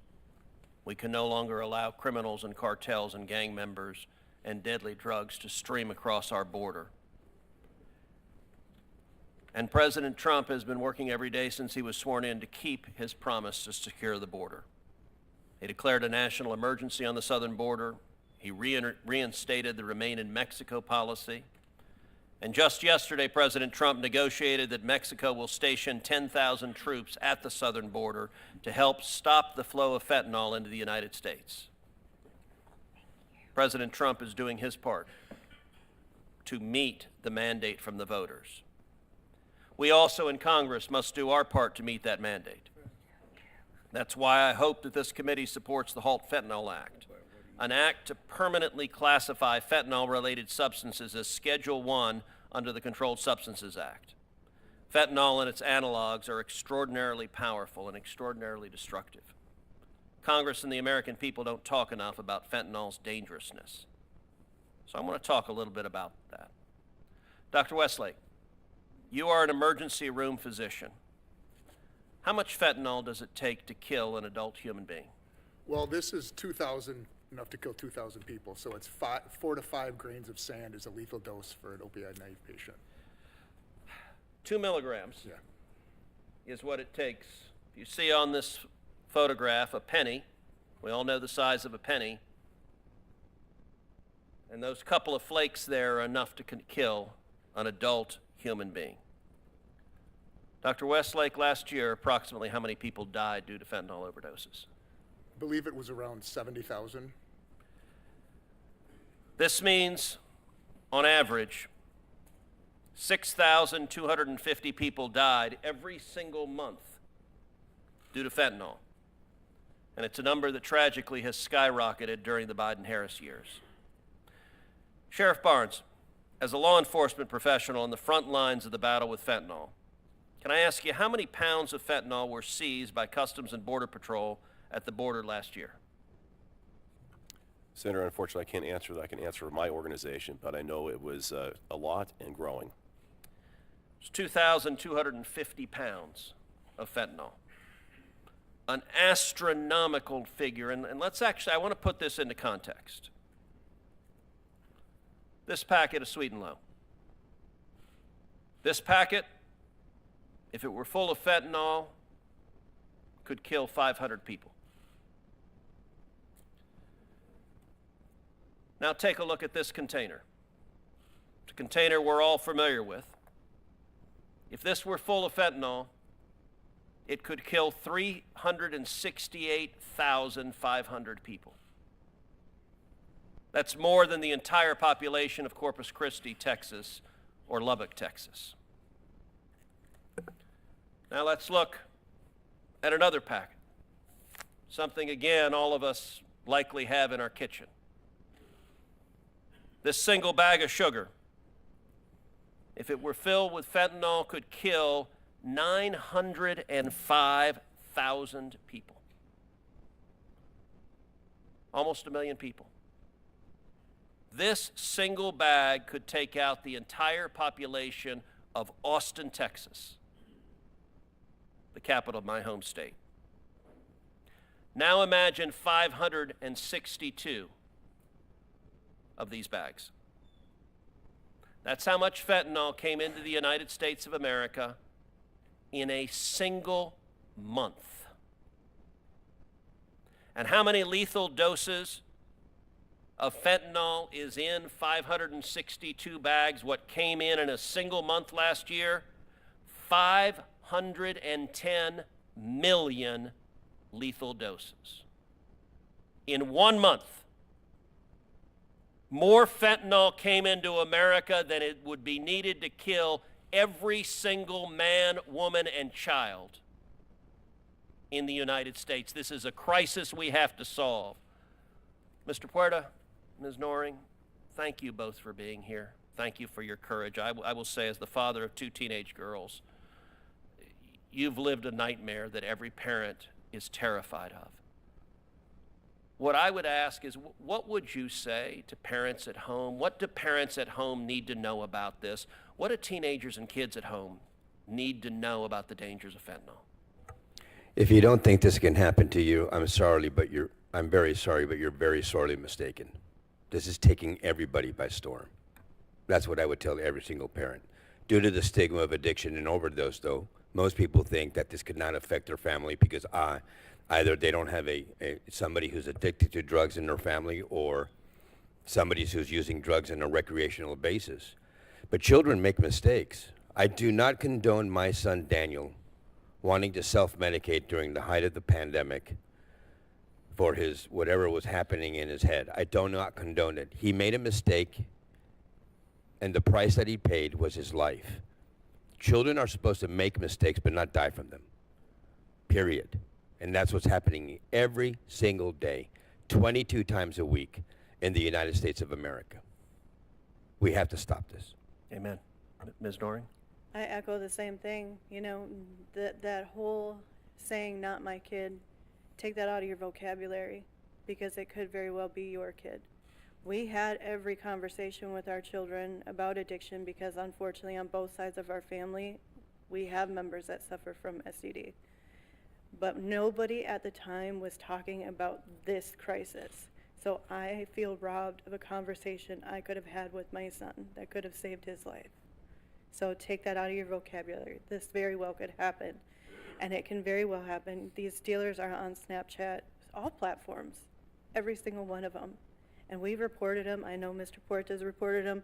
And I shouldn't put a number out there, but majority of the time it comes back as this does not violate our standards. So monitor your children's social media accounts. Have the conversation. It could save your child's life. Thank you for your courage. Senator. Thank you. Mr. Shift. Thank you all for being here, and I just want to express my heartbreak at hearing about the loss of your sons. I can't imagine what you've gone through, and like every parent of college-age kids or high school-age kids, I've had those conversations with my kids, and I'm grateful that you're here and willing to share your experience, which is so important for us to hear. I have a couple questions. Doctor, I want to ask you, because one of the concerns I heard about the bill when it was in the House was a concern that it could inhibit research. You made a comment, but you made it too quickly for me to catch, about NIH's view or others. Is there a need to have language to make sure that the research can go on? Or do you feel that is a non-issue for some reason? No, so this is a compromise bill. The initial language that came out was just pure scheduling language. And then when there was concerns that it could impact research negatively, the scheduling component, or the research component was added. And that was supported through the first Trump ONDCP and then through the Biden ONDCP. The research accommodations that were reached significantly open up all Schedule I research, not just into fentanyl-related substances, but into all Schedule I's. So then that's why they support it. NIH, HHS, FDA, NIDA. So that's been incorporated into a new version of the bill? Correct, in the halt fentanyl version. Yeah, Gotcha. it is in the halt fentanyl bill. Okay, thank you. That's very helpful. And if I could ask you, Mr. Puerta and Ms. Noring, what do you think is working in terms of trying to educate families, young people, and what more do we need to do? And I fully agree with the need to make sure that the companies that are using their platforms or allowing their platforms to be used need to be held liable and accountable. But what do you think is working in terms of educating both families but also schools and others about how they should incorporate this into their teaching and to have the supplies on hand necessary to deal with emergencies? At Stop the Void, our organization, along with the project Facing Fentanyl, we have a documentary called Dead on Arrival. You can find it at stopthevoid.org. It's a 22-minute documentary that we use in junior high schools and in high schools across this nation. In California, all of Orange County high schools have done it, with Amy Neville presenting the documentary. I think the education awareness is key in abating these senseless drug deaths because these kids just don't know. They don't know what they're ingesting. They're dying because they've been deceptively sold a counterfeit pill that they think is a pharmaceutical grade oxycodone, for example, and it turns out that it's a fake pill and they end up dying. First time use. Education awareness is working, but we're just a small organization. We need to do this nationwide. Mr. Steve Hilson says it all the time. With COVID-19, we all knew that we had to wash our hands and have a mask over our faces.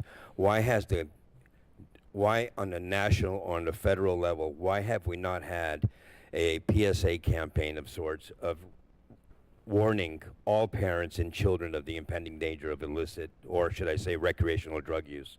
I think that's very key because, again, due to the stigma of addiction and overdose, most kids and most parents don't understand the problem of what it is. I also feel that interdiction is helping a lot, as well as naloxone. So the three-pronged approach: education and awareness, interdiction, and naloxone. Widely available naloxone on college campuses and high schools, I think, is really helping out the situation a little bit, but we need to do a lot more. Thank you. Ms. Norrie? I agree. The education and awareness piece is huge, but we face roadblocks all the time with schools that don't want us to come into their schools because they feel that we may basically, in a sense, give kids the idea that it's okay to go do these drugs, and it's so ridiculous. We've shown Dead on Arrival. I'm a former member of Void, so we do that oftentimes. We also show the Come Back Home film that the Alexander Neville Foundation produced, which is told from the youth preventative side of things. And I think when you hear from the youth directly on this crisis, that is so impactful. We also pride ourselves on going out into the community, doing community events, bringing the community together, doing naloxone trainings, getting that information out there, really reducing the stigma of this crisis, because I say poisoning while so many say overdose. You will never hear me say that my son overdosed, because my son was poisoned. I know that if my son knew that that pill was going to take his life, he would have never have taken it. Like Senator Klobuchar said, all of my hopes and dreams for him and his future are gone. But not only that, his dreams erased in the blink of an eye. So, and I mirror your sentiment. Our government really needs to step up and start taking the handle on this, because we're just parents out there. We're spending a lot of money out of our pockets. Most of us don't qualify for public grants or anything like that. Why don't we have the campaign? Kids are dying. You would think that that would be a priority, and yet it's us out there doing the work, and we will do it because that means potentially a child's life is saved. Thank you both again for your testimony, and to all the parents who are here representing their children. I want to thank you for your advocacy. Really important for us to see you and to hear you, and thank you for your testimony. Yield back. Couldn't agree more. I'd like to enter into the record a letter of support from 9 organizations that represent the medical community, led by the American Society of Neurosurgeons. Their letter commends our bipartisan leadership in addressing the fentanyl epidemic and notes that the temporary schedule classification is not sustainable. They note that, quote, continually revisiting its classification creates confusion about the dangers of these substances and hampers efforts to address the crisis comprehensively, end quote. I ask unanimous consent that the entirety of their letter be entered into the record. Thank you. Thank you. Senator Hawley. Thank you, Madam Chair. Thanks to all of the witnesses for being here. Ms. Norrie, Mr. Puerta, I want to particularly thank you and thank other parents who I think are in the room today. You've highlighted the true crisis that we're facing. You know, my home state of Missouri in 2022 alone, child fatalities from fentanyl doubled just in 2022. Deaths for children under the age of 5 increased by more than 500% in my state, and fentanyl is our leading cause of death now in the state of Missouri. So the fates that your families have endured are being replicated all over my state as well. And that's really a wake-up call, I think, for this body to do something. And we absolutely do need to seal the border against those who would traffic illicit drugs into this country, and we need to prosecute those who are doing it. But I want to zero in on something that you both talked about, and you in particular, Ms. Norrie, where your own children and your child was exposed to these illegal drugs, namely Snapchat and the social media platforms. You said a second ago that you have repeatedly reported drug dealers and other illicit posts on social media platforms using the platform's own reporting rules. And I think what you said is that most of the time, the vast majority of the time, the answer you get back is, well, this is a valid account or they otherwise can't do anything. Did I hear that correctly, Ms. Norring? That is correct, Senator Hawley. So here you're trying to follow the rules that these companies have set up. They say, oh, well, we'll deal with the problem if you just report it. You and other parents, and I see parents behind you who are nodding, you're out there reporting. They're not doing anything. And I noticed that you also, I've read your written testimony, you had a meeting with Snapchat executives. I think you were there for that too, Mr. Porter, in the spring of 2021. That's correct. And they told you, just walk us through that, Ms. Norring, if you would. You reported to them what was going on their own platform, and they told you what exactly? The first three things out of their mouth was, we had no idea this was happening on our platform. You can't sue us because we're protected under Section 230. And as parents, you should have been monitoring your children better. My son was 19 when he died. Number one, how do you monitor an adult? Number two, how do you monitor a child on an app in which the whole allure to these kids is the fact that the messages disappear? And that was something that I brought up to their attention, and they really had no response. They don't care. They don't care, and I think it's interesting they pointed out to you that you can't sue them. Mm-hmm. What do you think one of the reasons is that they don't really change? I mean, here you are, you're meeting with them, you're reporting these incidents, you're reporting this illicit activity on their platform. They're not doing anything about it. I mean, do you speculate, do you have a guess as to why they don't really ever change their behavior? There's no incentive to. And even with the in-app reporting feature, that was something that they pointed out to us, like we should have known that this existed. We had no idea that existed, but I can tell you in the weeks and the months and the years after my son passed, multiple teens in our town reported the dealers that allegedly harmed my son. And all that would happen is they would take down the account. These dealers would go and get a new burner phone, set up a new account. Snapchat told us they had IP blockers and Wi-Fi blockers to recognize the devices.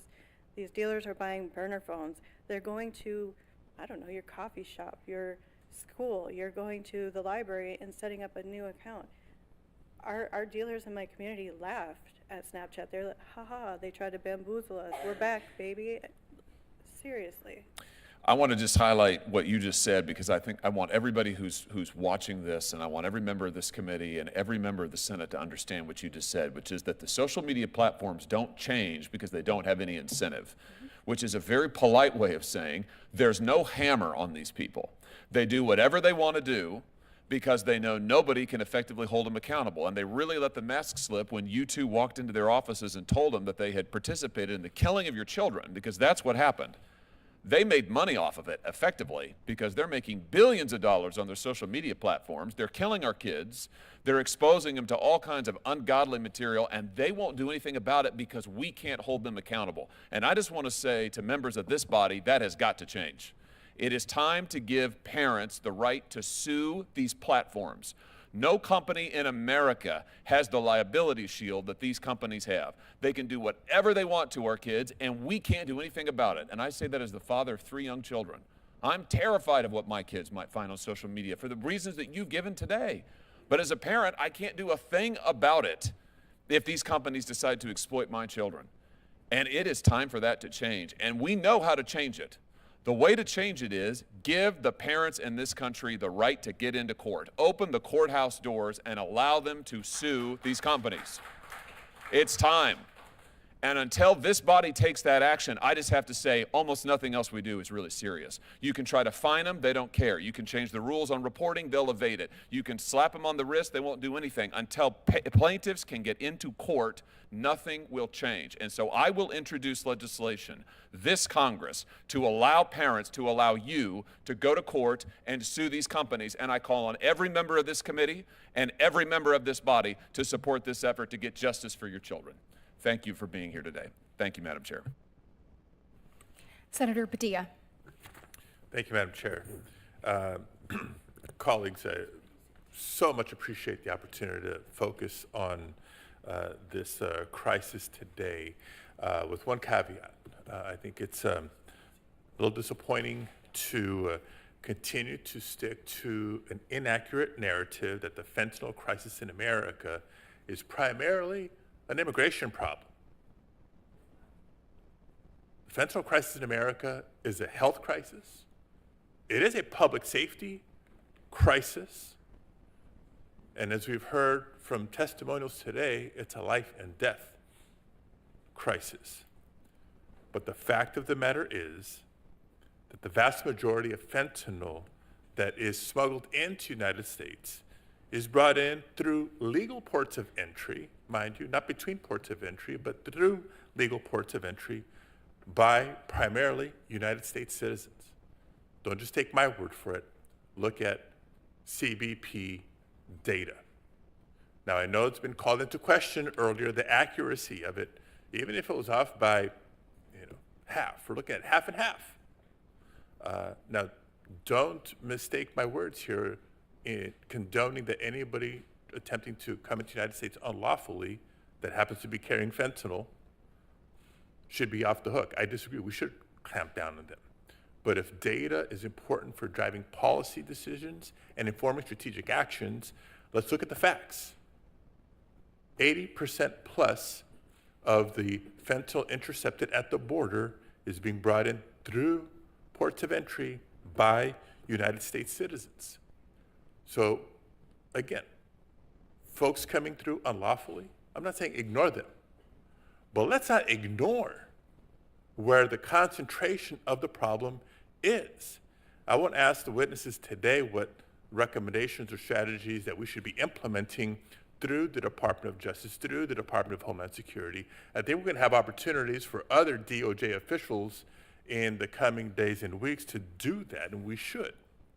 But I will suggest, colleagues, that the recent changes by the administration at the Department of Justice that has resulted in the shifting of critical resources, including from the FBI, including from the DEA, including the ATF, towards immigration enforcement, which, be clear, be honest with ourselves and the public, is not exclusive to violent criminals. It's everybody. Minor offenses, people who haven't committed any offense other than, in the eyes of folks, well, if they came illegally, then they're criminals. Horrible, horrible way to think about this. It's doing a disservice to our efforts to crack down on fentanyl crisis and other illicit drugs that are hurting and killing so many of our kids. My first question, Dr. Farfan Mendez, can you explain how diverting law enforcement resources towards immigration enforcement could actually undermine fentanyl investigations and make it harder to disrupt trafficking networks? So the U.S. has a mechanism called the Organized Crime Drug Enforcement Task Force. And this task force is made up of several agencies: Department of Justice, Homeland Security, Department of Labor, the U.S. Postal Service, and a number of others. State Department is also included there. Putting together criminal investigations that take down trafficking networks is a long process. It takes time, it takes interagency coordination. In the best of cases, it also takes international cooperation, including with Mexico. And so when you distract those resources and allocate them in another task, in this case, for instance, immigration enforcement, effectively what you're doing is undermining long-term efforts to try to precisely bring criminal groups to justice. And so there is, in the world that we have of limited resources, when you take away from one area, you will definitely impact another. And so there is definitely a concern of weakening these organized crime enforcement task force. And it's okay if you don't know the answer to the following question, but in case you do, I understand that there's only one legal gun store in Mexico? Correct. Mexico only has one legal gun store. Okay, so for all of my colleagues who for years and years have talked about clamping down on the cartels, the criminal organizations that are arming themselves with weapons trafficked from the United States, folks, according to ATF data. Again, I'm not sorry for relying on our own data. Up to 500,000 US-sourced firearms are trafficked into Mexico every year, with 70% of crime guns recovered in Mexico tracing back to the United States. Dr. Fatima Mendez, Mexican President Sheinbaum has stated that President Trump agreed to work on reducing the flow of guns into Mexico as part of yesterday's deal to delay the tariffs for a month. What concrete steps should the U.S. take to uphold that commitment? And yes, ma'am, if you can keep your answer short, we're out of time. Thank you so much. Absolutely. I hear this committee when you say that you want to save lives of American children and Americans in general. And what I say to you is the fentanyl market is not an isolated illicit market. It's very much linked to the firearms trafficking market. And so in that conversation that President Sheinbaum and President Trump had, I think for the U.S. to seriously address fentanyl, the conversation also has to be about how you prevent criminal groups to have the firepower that make addressing supply on the Mexican side incredibly difficult. As I say, these are shared tragedies both for Mexico and the U.S. And so if the crime is transnational, shouldn't the solution also be transnational? Very well said. Thank you, Madam Chair. Thank you. I do want to address, before we move to our next senator, the argument that U.S. citizens bring the most fentanyl into the United States, not illegal immigrants. It has been pointed to today some incomplete seizure and arrest statistics that support that argument. So with the wide open border policies of the Biden-Harris administration over the last 4 years, we do not know the full scale of drugs smuggled into this nation. The prosecution statistics only account for individuals that were actually caught, prosecuted, and sentenced, not criminals who managed to actually evade detection. The Washington Post says that federal officials estimate that we're only catching about 5 to 10% of fentanyl that is coming in from Mexico. So do that math. If that's true, then we are only catching, or we're not catching 90 to 95% of the fentanyl that is actually coming across our southern border. We have to be honest about that. That should alarm every single one of us. And it also shows why border security is an important component to stopping the flow of fentanyl. Senator Kennedy.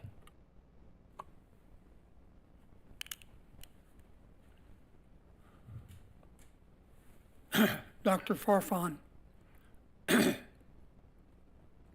the president of Mexico until 2024 was President Lopez Obrador. Is that right? And he ran for president with respect to the cartels on the slogan, hugs, not bullets. Is that right? Well, no, he did not run on his campaign Yes, he with that did. slogan. Yes, he did.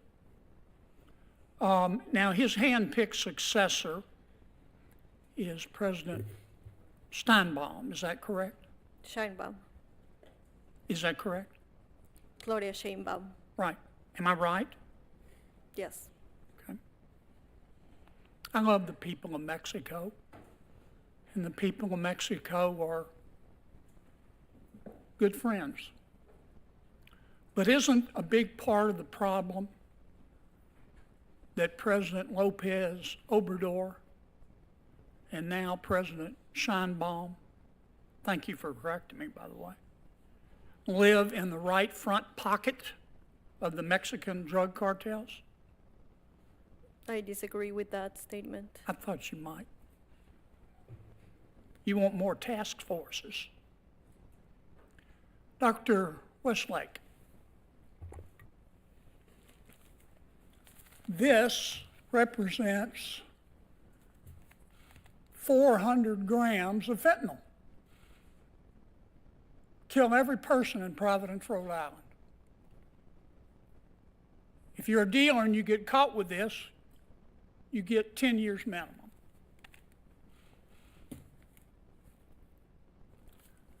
This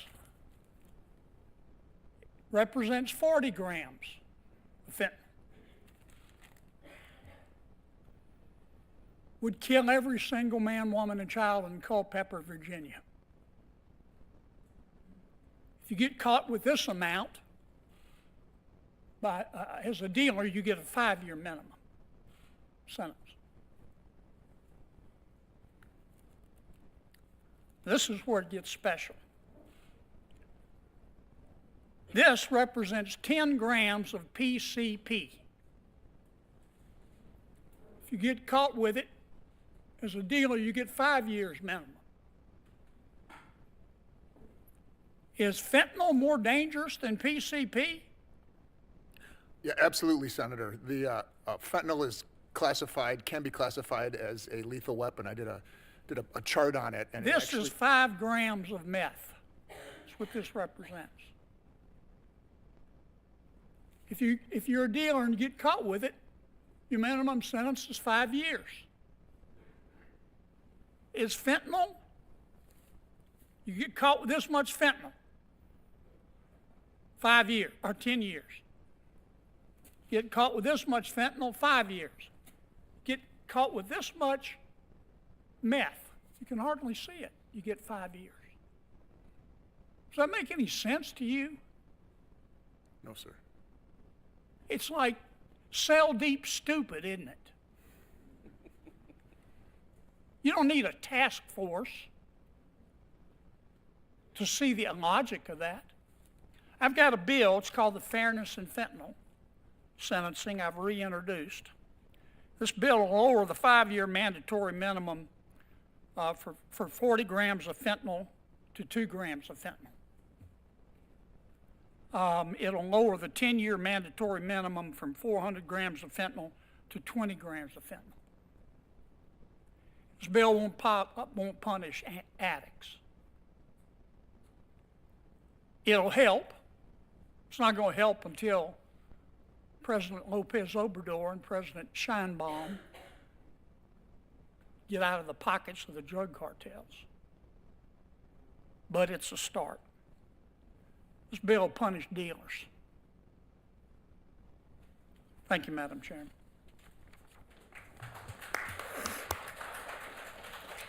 Senator Whitehouse. Thank you, Madam Chair. Welcome to all the witnesses.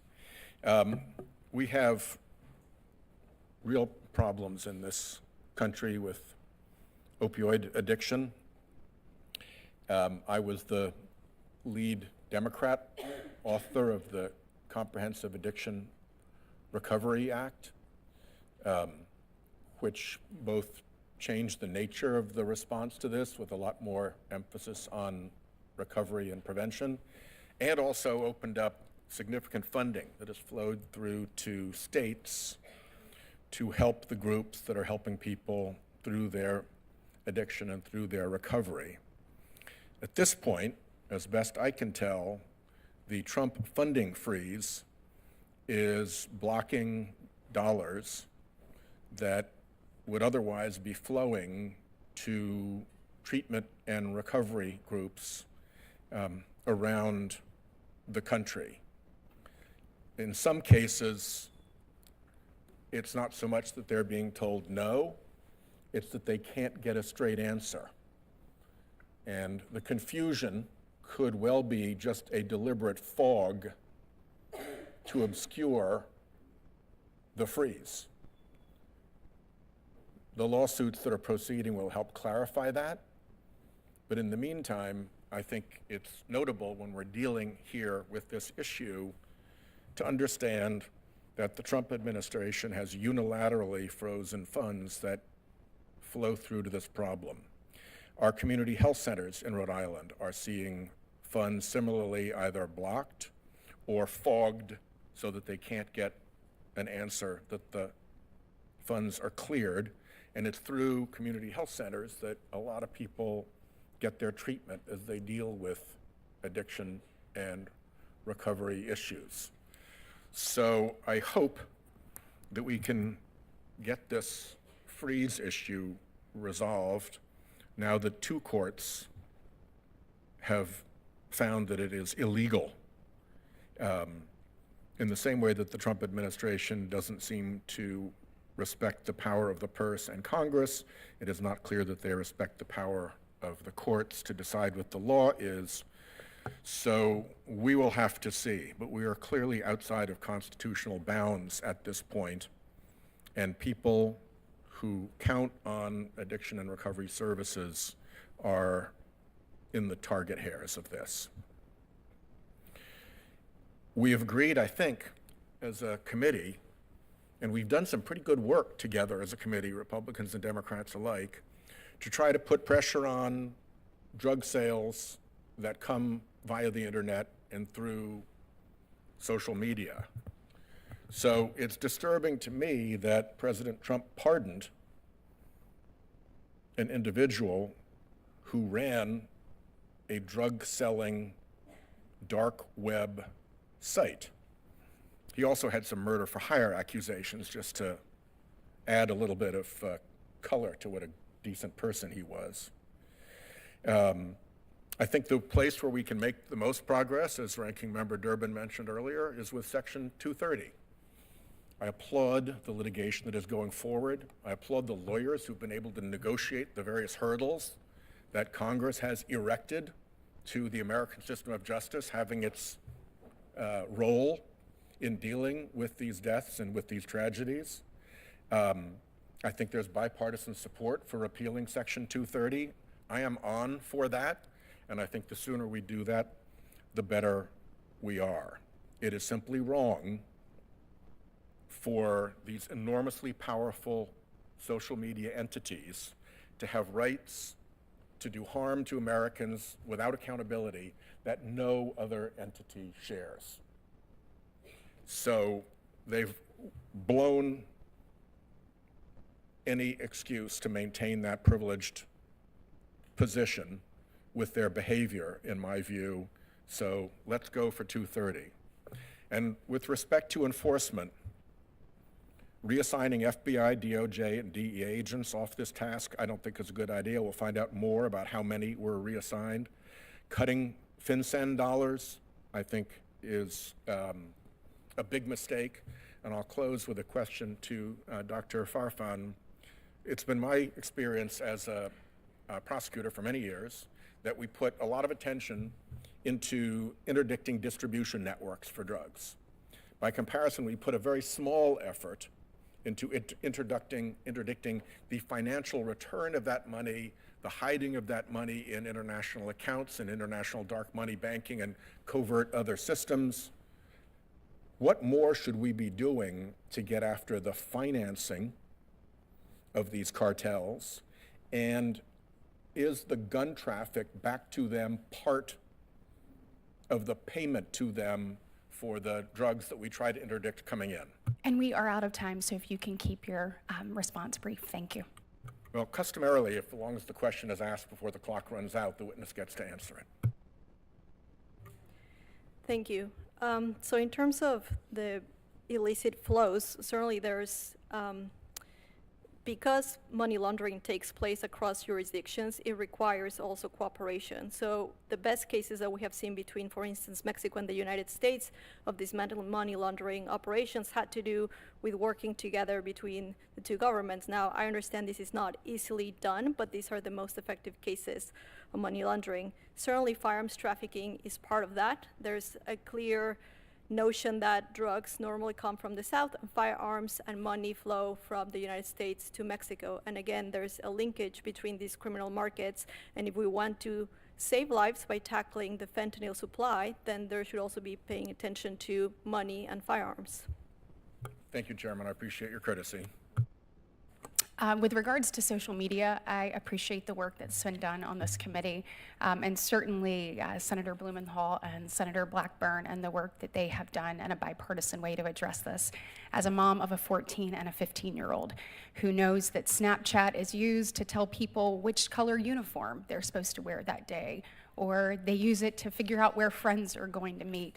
You think that this can happen, to your point, to anyone, anywhere, and I am so grateful for you both using your voice to speak up and speak directly into this issue, so thank you.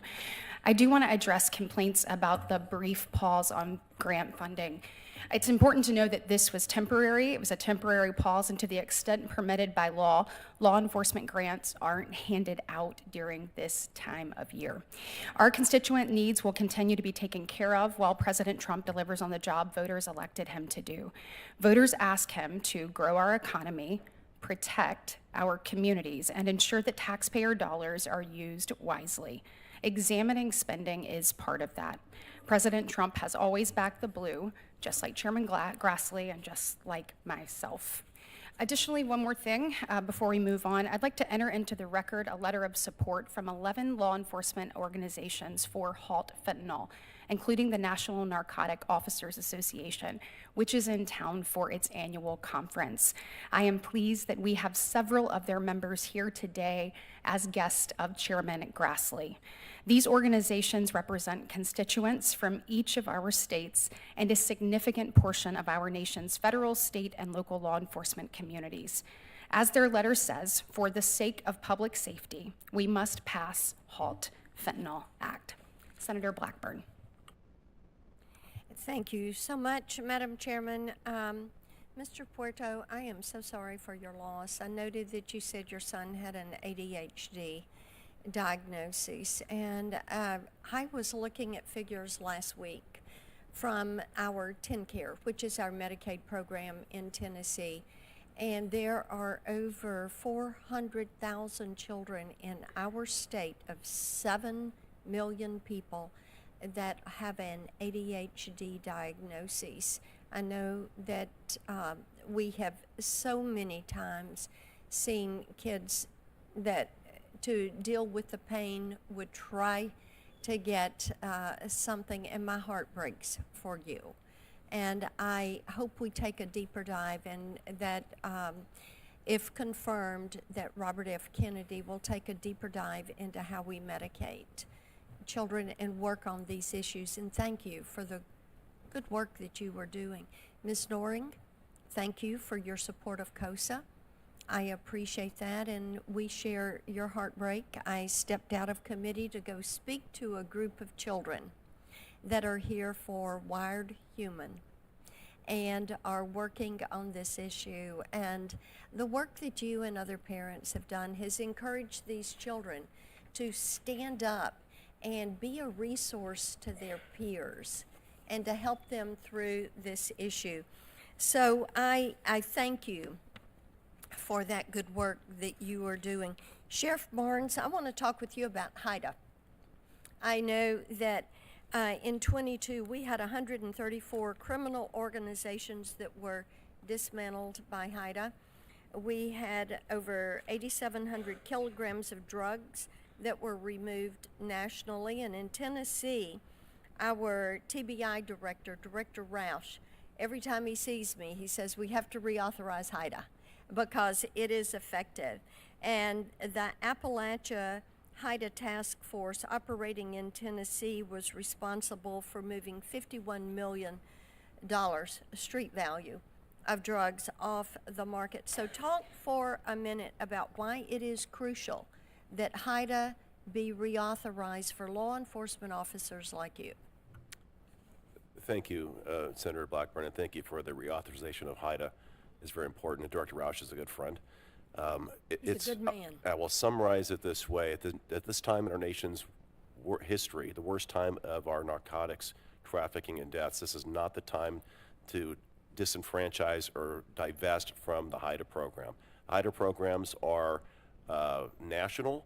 They rely on local law enforcement task forces and contributions.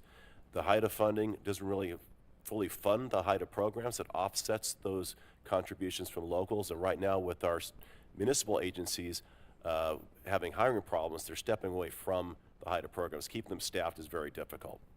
So that reauthorization is very critical to keep the glue together, to keep the HIDA programs running. I have talked to, and I want to stay with you, Sheriff, talked to some of our law enforcement agencies, and they have talked about sanctuary city policies, and I know that Senator Lee brought this up with you, but it seems that in a sanctuary city to go after these traffickers, that it is more difficult, that sometimes you have to find workarounds. And I would love for you to talk for just a minute about what we can do that would help you all as you try to deal with these sanctuary cities to get these drugs off the street. Senator, it's even worse for me in California because of Senate Bill 54 passed about 6 years ago that prohibits my dialogue with with federal partners on immigration issues. I have the ability to turn our high-level offenders only to ICE. They don't always pick them up, which requires me to release them back in the communities in which they reoffend, oftentimes with the communities that they preyed upon.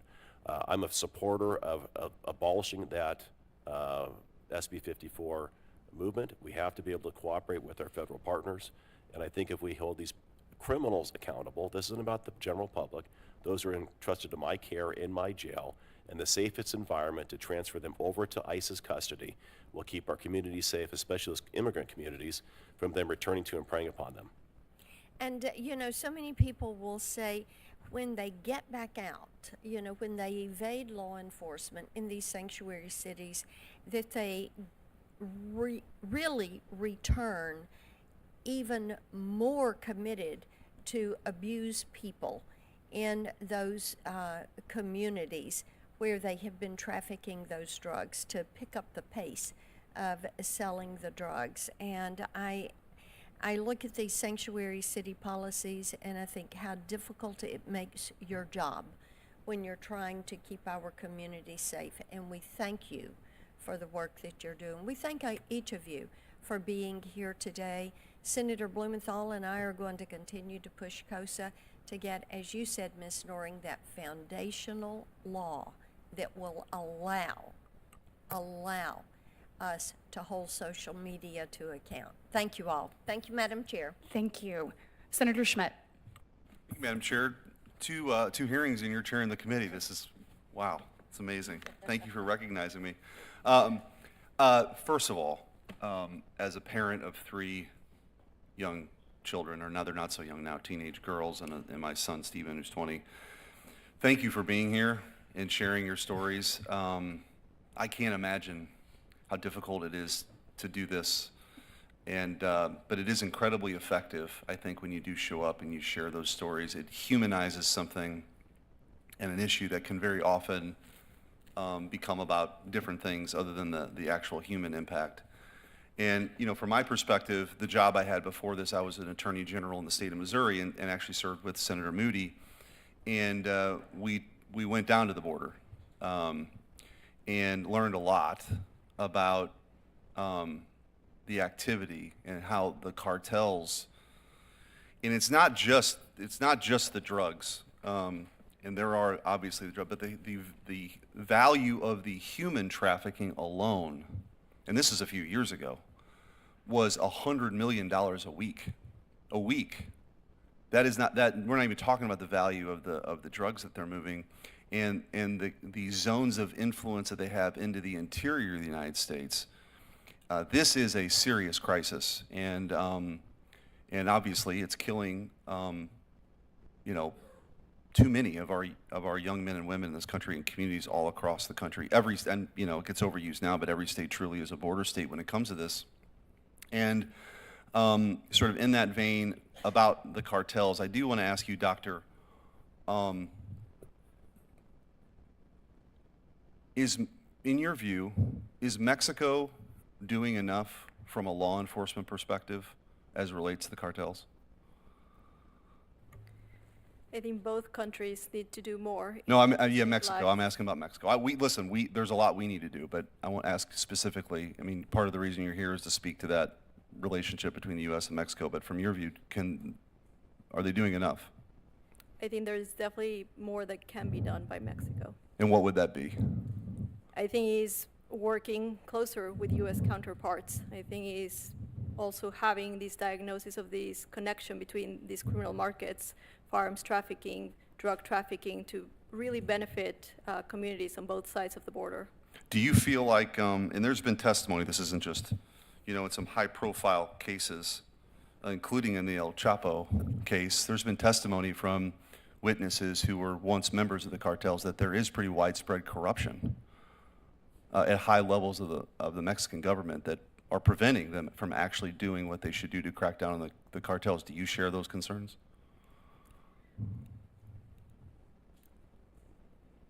I would not necessarily align myself with the testimony of potentially a criminal witness from a case like that. I understand there are concerns about corruption within Mexico, and I understand there's questions about needing to address that. Having said that, I think general accusations about corruption of the entire government, those are not necessarily productive for good U.S.-Mexico engagement. Well, I guess what I'm getting at is that there are people, and I get the complexities of some testimony, but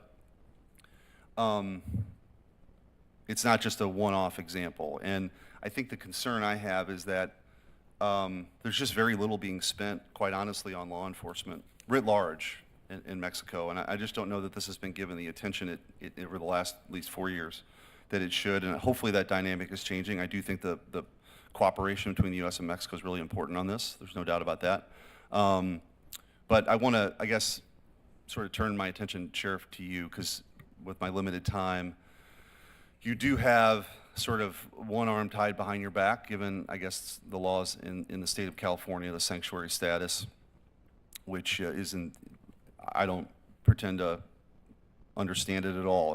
It's a mess. But when I was AG in Missouri, we had some pretty unique partnerships where we would deputize some people in our office to work in the U.S. Attorney's office to go after some violent crime that maybe at a local level they were choosing not to pursue. Is that kind of where if you're sort of got your arm tied behind your back, maybe that's a way forward, is you actually have to have more federal agents working with the U.S. attorneys to go after these folks, because at a local level that's harder to do? So there's two parts to that question. Under California law, I'm prohibited from cooperating with ICE in any manner, including housing of individuals within my jails. I cannot hold ICE detainees in my jails. Regarding federal task force or designating task force officers or those who are attorneys to prosecute on behalf of the U.S. Attorney's Office, that is being done in California, but not specific to immigration, specific to the issues of fentanyl directly. Okay. All right. Well, thank you. And again, to the witnesses, thank you for being here today. Thank you. Thank you. Before we move on, I'd like to enter into the record a letter of support from CADCA, the Premier Prevention Association, representing over 7,000 coalition members across the country in strong support of the Halt Fentanyl. CADCA coalitions support millions of high school and middle school students across this nation and have proven effective in reducing youth substance abuse and use. We thank them for their support of Halt Fentanyl. Senator Hirono. Thank you very much, Madam Chair. Thank you for coming and testifying, and of course my sympathies to Mr. Perita and Ms. Noring. Obviously, this is a complicated question in the sense that we have disagreements on who is bringing in fentanyl into our country, but we all know that it is creating basically havoc. And I particularly was interested in noting how we can prevent young people from getting access to fentanyl at the same time, and their analogs. At the same time, we need a Justice Department that is stable. Right now, there is chaos as this administration tries to eliminate anybody who can stand up to them. And in addition, when they want the names of everyone who had anything to do with the January 6th investigations and prosecutions, we are talking about potentially thousands of FBI agents. So you can imagine the chaos that is going on in that department.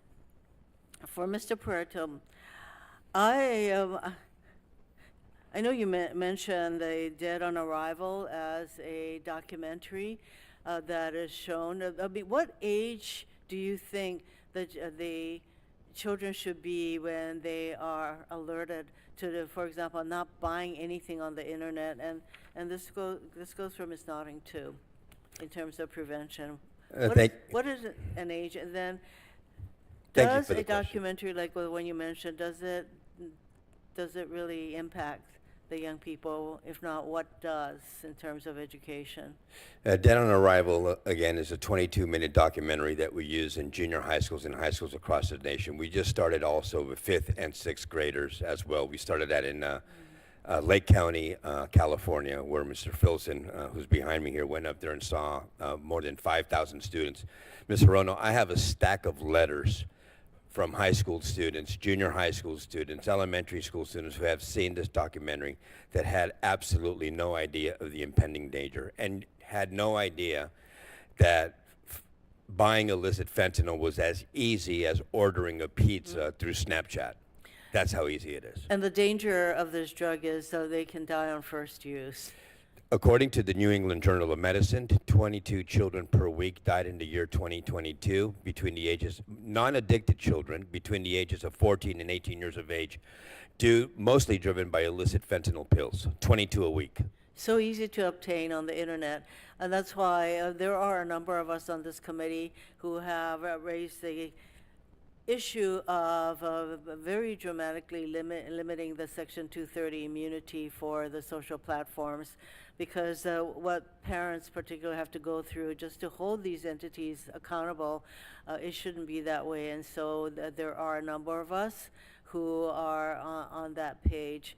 Ms. Doring, I believe you mentioned that there are some schools that do not want to provide this kind of education for fear of something. I mean, could you go over a little bit more why that is? And also for both of you, what can we do at the federal level to really support the kind of prevention efforts that you both, I believe, are engaged in? Thank you, Senator, for that question. I feel that this education needs to be taught as early as elementary school. I believe, just from my own experience back home and studies done back home and surveys done back home with our students, 12-year-olds are the start of where they are beginning with the vapes and the THC vapes. So the earlier we can reach them, definitely the better. Back home, the schools, it's multiple roadblocks. They don't want it in their schools. There's not enough time in the school years. There's a stigma that it could create more kids going out there and being exposed to these. We've seen a decline in the DARE programs for that reason. Short of requiring this kind of education to be available, what can we do at the federal level to promote and to support your efforts? Well, I know that was a big thing with families like mine pushing to get our schools to carry naloxone. And as part of our legalizing marijuana bill, in the year 2025, schools now have to they are required now to provide fentanyl poisoning education. And it's kind of, with the legalization of that, it's kind of hypocritical, to have that education piece tucked into that bill, in my opinion, because now we're saying it's okay to do one drug, but these drugs, stay away from these ones. Most of these nonprofits are all made up of bereaved families that would come together, and because they felt like the government wasn't doing enough, and we felt that we just couldn't sit idly by and watch these children die on a daily basis. So I think one of the things that could really be helpful from the federal government is giving us grants to community organizations like ourselves, because we don't really fall into a certain category where we can get grants to do this. We're self-funded, actually, and it's really difficult to do that, especially when we're traveling across the nation and doing the work that we do. But we don't charge any money for what we do. We charge $0 to go to a school. We take time out of our days, out of our weeks, and like I said, Mr. Filson was up in Lake County, California, up there for a full week educating 5,000 students on the dangers of illicit fentanyl. But community grants for our specific, I guess, niche, for a lack of better words, would be really great. I think that is something that we can do, provided that we have an administration that isn't going to put a blanket hold on all grants to entities such as yours. Thank you very much for your testimony and your suggestion. Thank you. As been discussed here today, in 2024, CBP seized approximately 22,000 pounds of fentanyl at U.S. ports of entry on our southern border and our northern border, as well as coastal and interior ports. That's nearly 1.1 billion lethal doses. That averages out to approximately 3 doses for every person residing in the United States. And perhaps of even greater concern, it's been estimated, as I mentioned earlier, that only 5 to 10% of the fentanyl crossing the border is actually being interdicted. The flow of drugs across our borders is ravaging communities around our country, including in my home state of Alabama. In 2023, an annual report of the Alabama Opioid Overdose and Addiction Council discussed the alarming increase in fentanyl-related overdose deaths and poisonings in Alabama between 2018 and 2022. In 2022, Alabama's SBI seized a total of 8,300 grams of fentanyl, which is equivalent to 8.3 million lethal doses, enough to kill everyone in the state of Alabama, plus 3 million more. In FY 2024, that number was up to 12,400 grams of fentanyl. So let's be clear, these numbers increasing actually represent more devastated families and more deaths. I have sat across from far too many parents in my short time in the United States Senate that are grieving just as you two are. And I just want to say again, thank you for sharing your story. I'm going to have our team clip your testimony, put it together so that we can help begin that PSA. You are changing lives. You're here today not only to see change in law, but to make sure that we save lives and that no one else has to go through what you did. So thank you for sharing your story. And I can promise you with every ounce of me, we're going to do everything possible to elevate it, to ask parents to watch your testimony today, to ask parents to listen to what you are saying so that they do not have to go through the unthinkable that you have. And we are just so grateful for your willingness to be here. What I'd like to know, Sheriff Barnes, you have testified regarding this issue before, but can you tell us from your perspective of a local law enforcement officer why you think the federal government needs a more effective strategy in place than we've seen over the last 4 years at our southern border in particular, and what elements of the strategy should look like, and how Congress can work with the president to actually implement these types of things moving forward?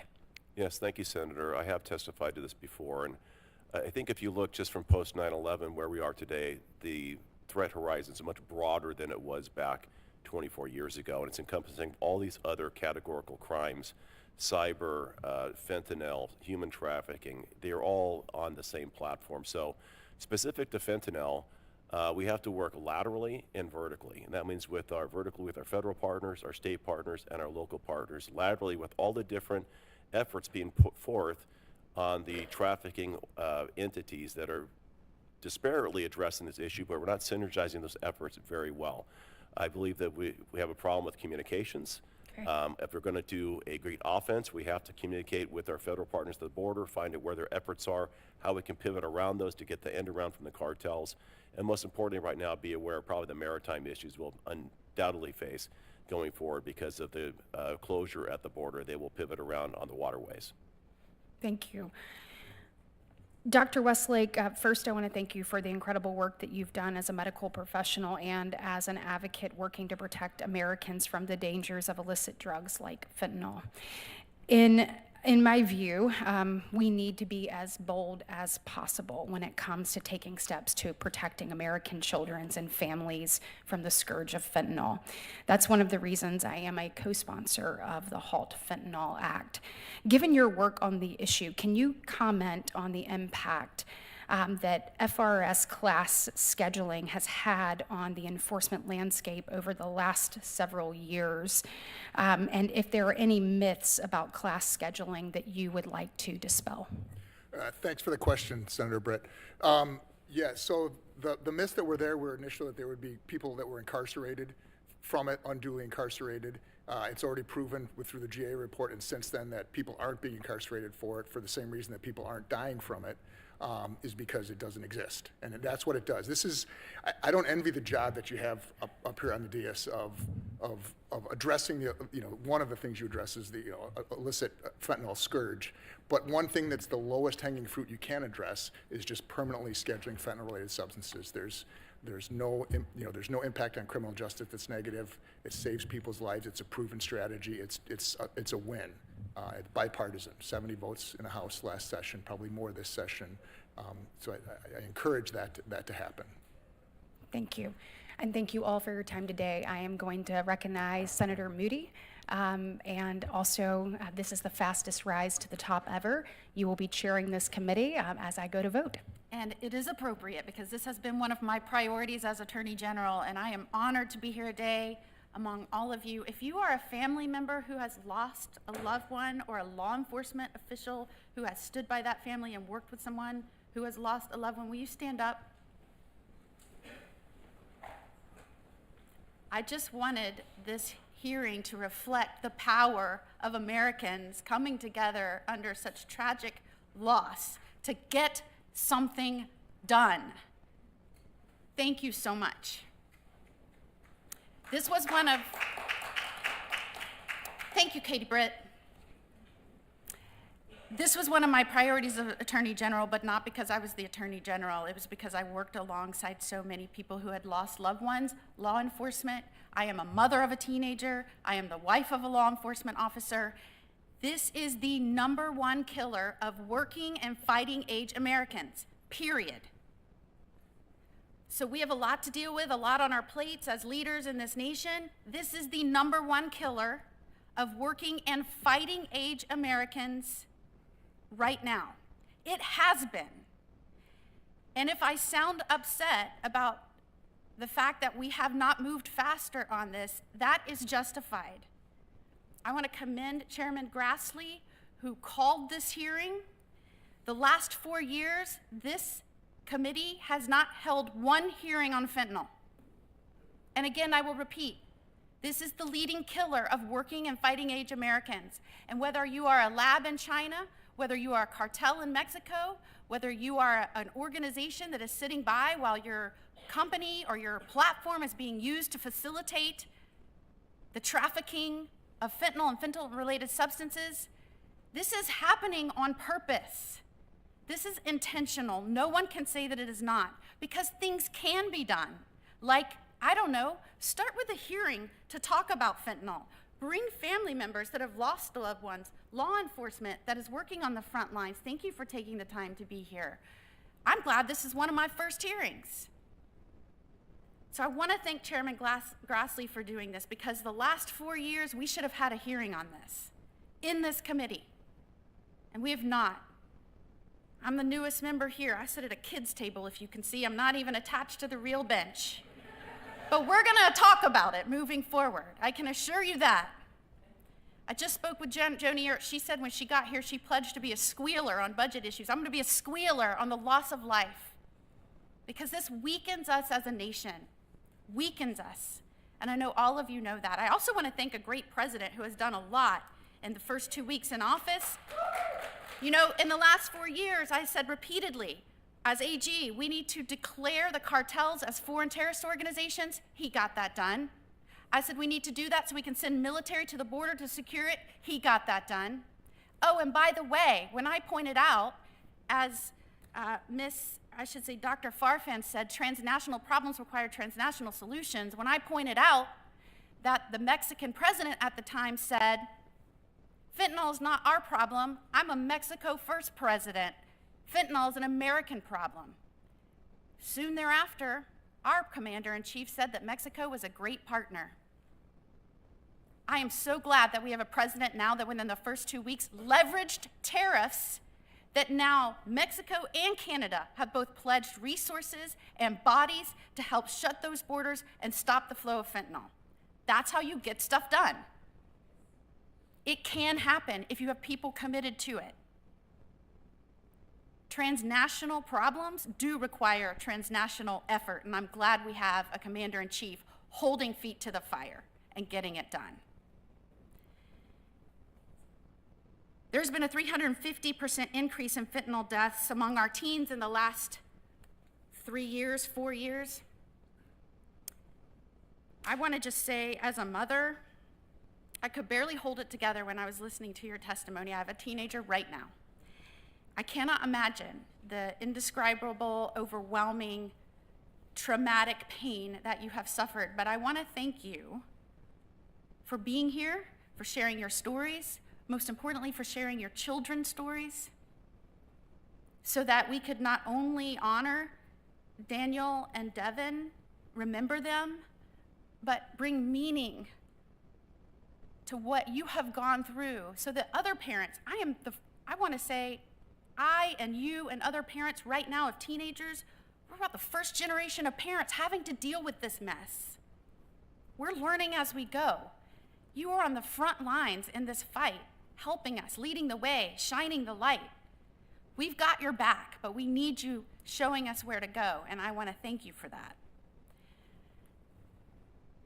I want to start with you, Ms. Noring. What platform did your son obtain counterfeit pill that contained a lethal dose of fentanyl? Snapchat. And I'd like to move to you, Mr. Puerta. What platform did your son find a counterfeit pill that contained a lethal dose of fentanyl? Snapchat. Snapchat has become a vast online drug market. There is no doubt that it facilitates drug sales to vulnerable children. Many who think they're buying Xanax or Percocet or Adderall, when in reality it is a pill that has a lethal dose of fentanyl. 7 out of 10 counterfeit pills now have a lethal dose of fentanyl. Many of these one pills can kill 4 adults. That is what is out there lurking for our children. The National Crime Prevention Council estimates 80% of teen and young adult fentanyl poisoning deaths can be traced to social media. And I know we're talking about Snapchat because that is what brought tragedy upon your lives, but there are other social media platforms where children, vulnerable populations, are obtaining access to drugs.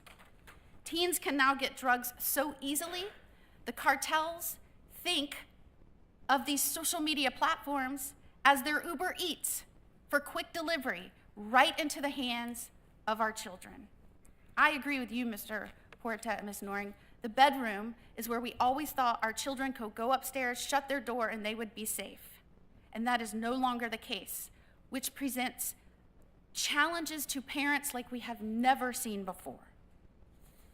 The DEA has warned Congress that cartels are now targeting young Americans through platforms fueling the fentanyl epidemic. Every week, the equivalent of a high school classroom's worth of students dies from fentanyl overdose deaths. This is an incredible statistic. If we saw this with any other product, there would be federal law shutting down these products to make them safe before they could go back on market. And we saw this time and time again in the automobile industry. When we started losing people to faulty automobiles, there was a stop sale order. They had to become safe before they could be sold again. Why can't something similar be applied to social media platforms? Especially when the death toll is so egregious. I mean, you can look at the deaths from some of these automobiles, and that was over years. The Pinto was 89 deaths, or 180 deaths. The Too Fast Toyota was 89 deaths. What did I say? Pinto, 180 deaths. Ford Broncos, 823 deaths. We lose way more than that just in kids overdosing from fentanyl every single year. We have got to get going. We have got to get stuff done. And so I would just say this. This is what happens when you're the junior senator and you're last. If you could tell us, Congress, after we pass the Halt Fentanyl Act, which deals with the changing the chemical compound to get around the laws, right? After that, what is the most important thing we can do to stop the death toll on our children here in the United States? I would say, Senator, passing the Kids Online Safety Act, the Cooper Davis and Devin Noring Act. The social media reform really needs to take the front line. Section 230 reform needs to be done because you cannot continue having these platforms have that kind of power over the parents and be allowed to kill our children, in a sense. Mr. Puerta? Well, there's a lot that we can do. Definitely have to schedule the fentanyl and all of its analogs as illicit fentanyl into the Schedule I drug. I would also say, though, that we have to target the supply chain. We have to strengthen border security. We have to crack down on the chemical supply. We have to destroy the cartel infrastructure. We have to increase intelligence sharing between both countries, support Mexico's security forces, expand sanctions and designations. We have to cut off their finances. TD Bank was just fined $4 billion because they were caught laundering all of this money from the cartels. Why is nothing happening to the American banks here in this country who's laundering the money?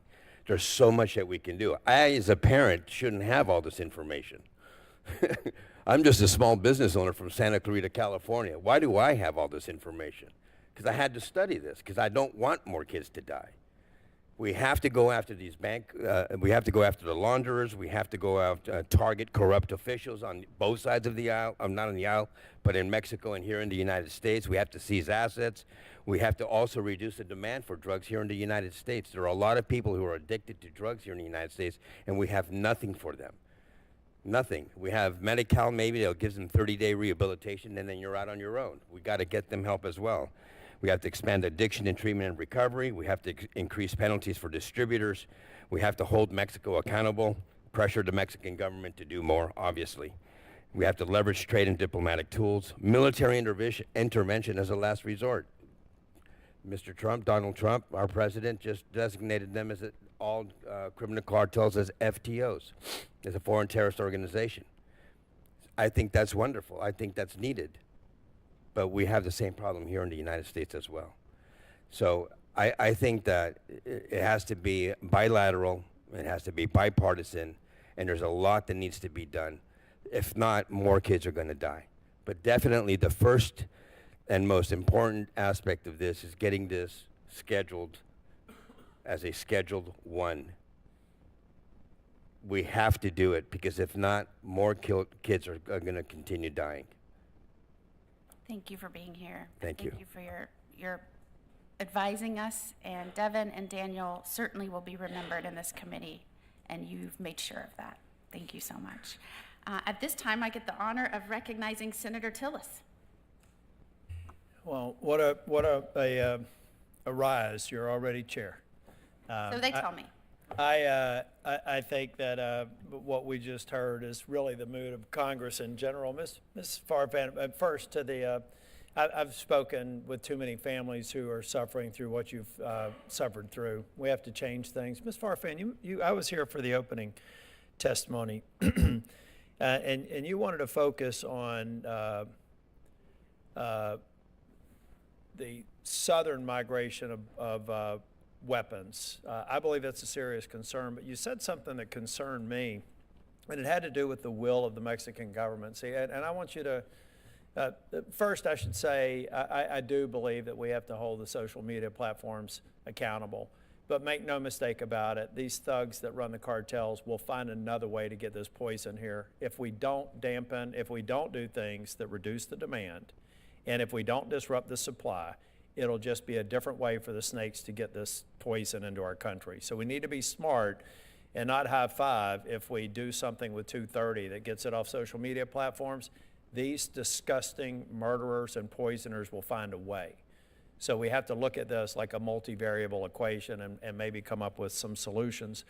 But see, I want to know, I want your perspective on this. I feel like the cartels in Mexico are reaching an almost co-equal branch of government in Mexico. I can't reconcile your opening statement with the reality that today the plazas on the northern border of Mexico are run by the cartels. The people trying to cross the border pay a fee. They are making more money off of human trafficking than they are drug smuggling. The Sinaloa cartels have what they call the Sinaloa Air Force, who come and drop fentanyl and ultralights and go back home. The Mexican government does not have control over the situation. There are precursors coming into Mexican ports, and they are being transferred to cartels who are manufacturing methamphetamine and fentanyl at scale and finding ways to get it into this country. Not in many cases with American citizens being the mules coming across the border. I get that. Certainly more American citizens responsible for the distribution to these children and adults of all ages who are dying. So it's interesting to me that President Trump was criticized for putting a potential tariff on Mexico. Everybody said it was going to be horrible, it was going to kill the economy. The only thing that it did over the course of a few days is prompt the now current president of Mexico to deploy 10,000 troops to the border. Well, if there's no problem, if there's no problem with them being an equal partner to to the difficulties we have at the border. Why would they do that? Because they're just afraid of a tariff, or are they recognizing that we're shedding light on a situation at the southern border that they have simply not made a priority? Why would they do that? Well, I cannot speak on behalf of the Mexican government. I do Well, not let me work. just back up then, because you're a smart person. I just absolutely reject out of hand that this is, we've got to deal with the illicit trade and guns going across the border. I agree with that. In fact, I got in trouble with some gun advocates, Second Amendment advocacy groups, because I agree that we got to fix that problem.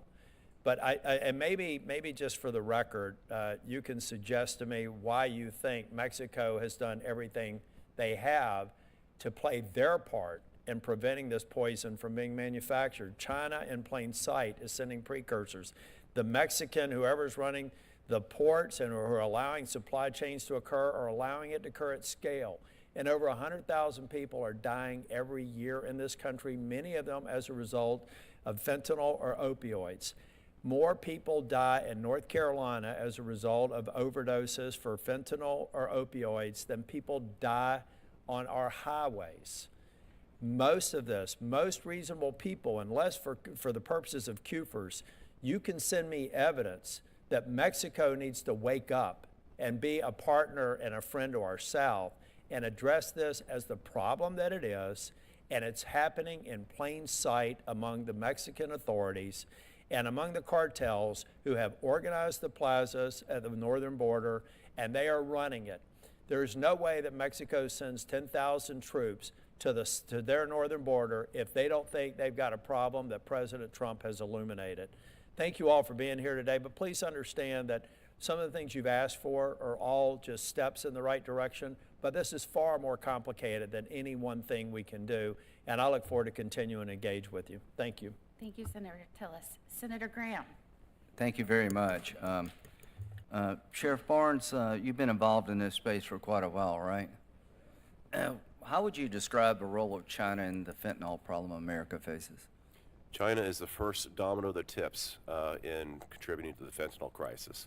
They are the contributor of the vast majority of the precursor chemicals, and if we deal with that, that would be the first great first step in dealing with it. When they say they're not, they're lying, right?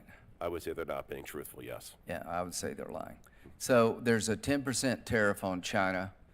One of the things that President Trump would like to accomplish is to protect our country from fentanyl poisoning. Sheriff Barnes, what you say the DEA echoes. Without China, this couldn't happen. China is an essential ingredient in the poisoning of America by fentanyl. To the Chinese Communist Party, you either change or there will be consequences coming from the Trump administration and the Congress. We're not going to sit by any longer and watch you enrich yourselves, different companies in China, at the expense of America. So be on notice.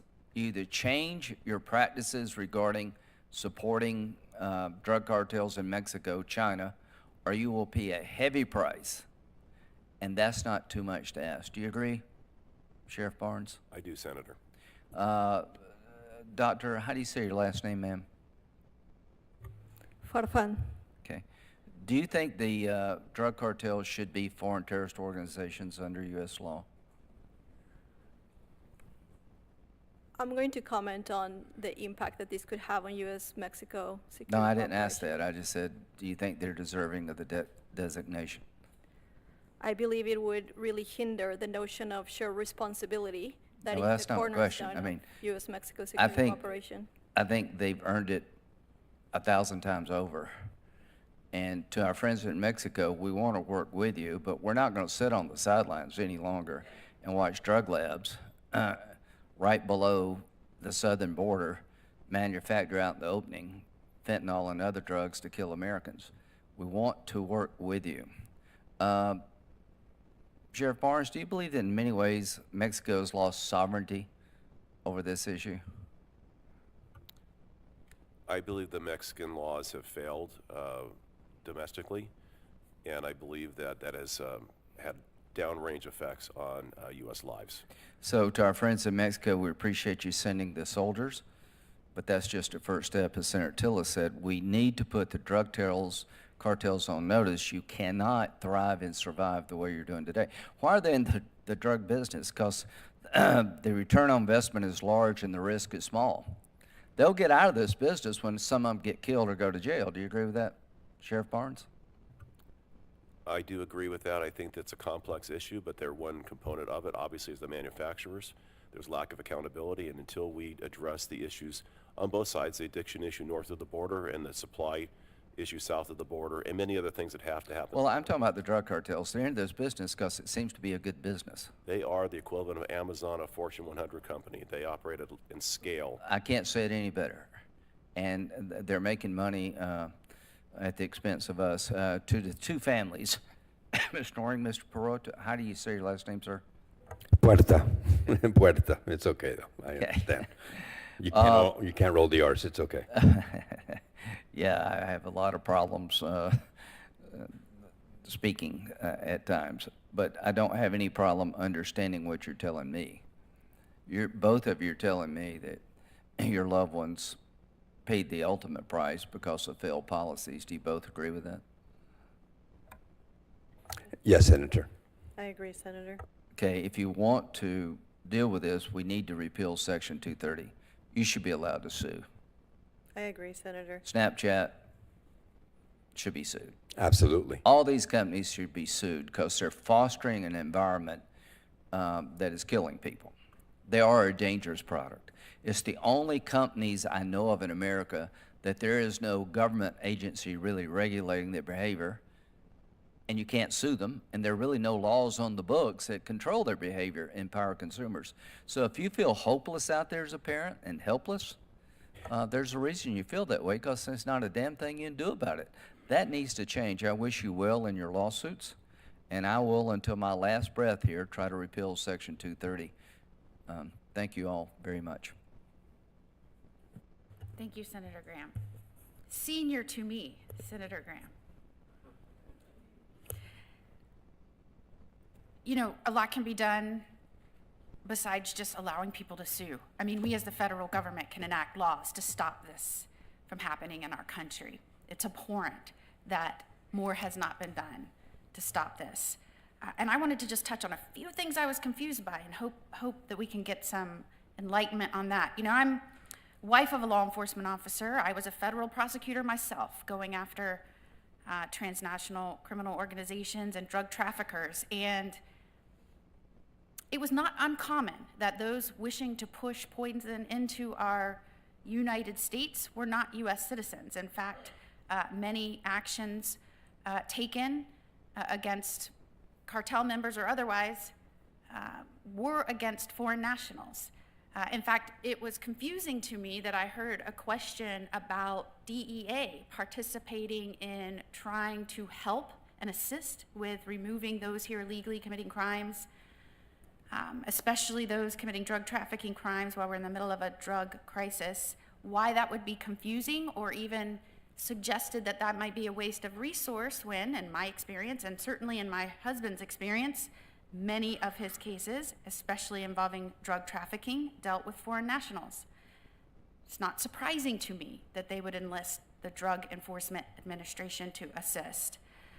So I would like to ask Sheriff Barnes, could you speak to the claim that most prosecutions for fentanyl trafficking is being done against U.S. citizens? Yes, I think the data that was said, first you have to look at this in the population that we're dealing with. You have the trafficking component, which is a large scale in mass bringing across the border narcotics, and then you have the distribution and sales part of that.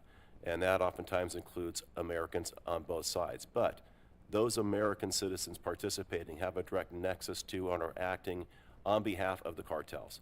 They're being compensated by the cartels for their actions and their trafficking. They're not operating independent of that. Generally speaking, Sheriff Barnes, once you have the upper echelons of cartels start pushing distribution down into the United States and others in the United States, that takes multiple people, correct? Thousands, in fact. Yes, it's a very organized marketing distribution network, but the profits, proceeds, and actors are all tied to the cartels.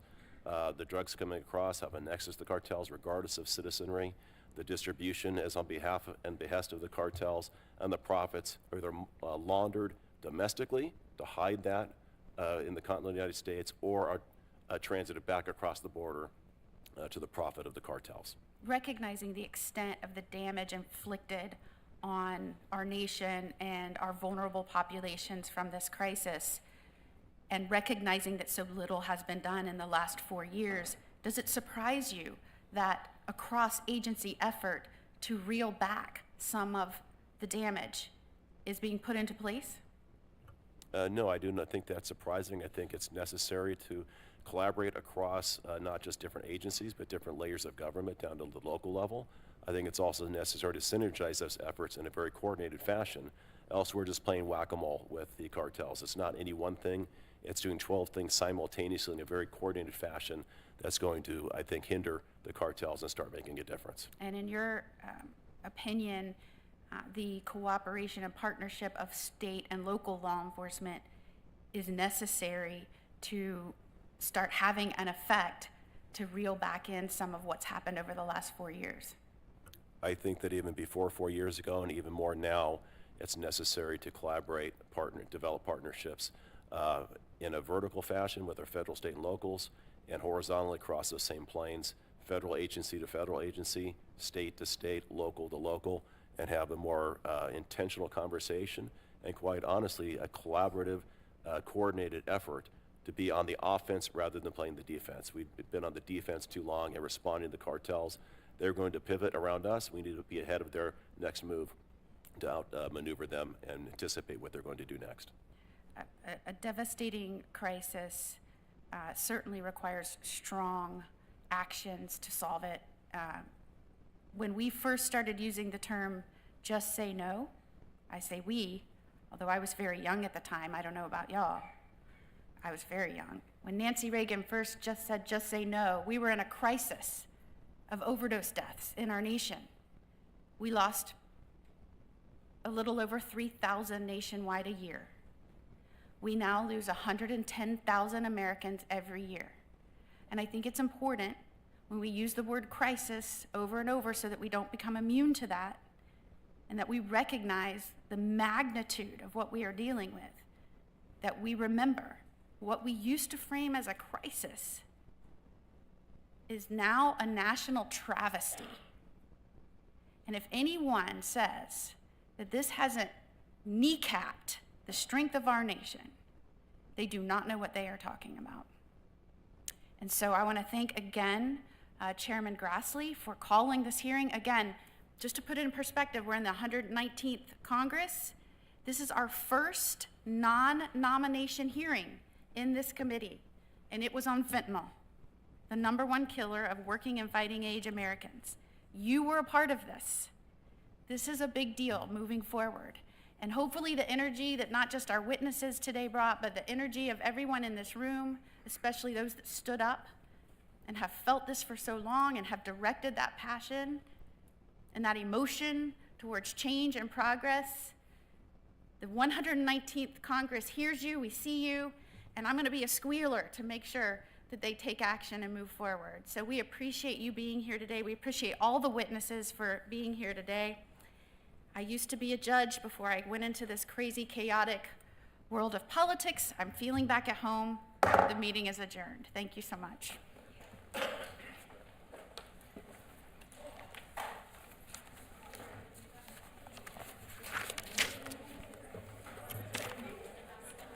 you, Senator Wilson.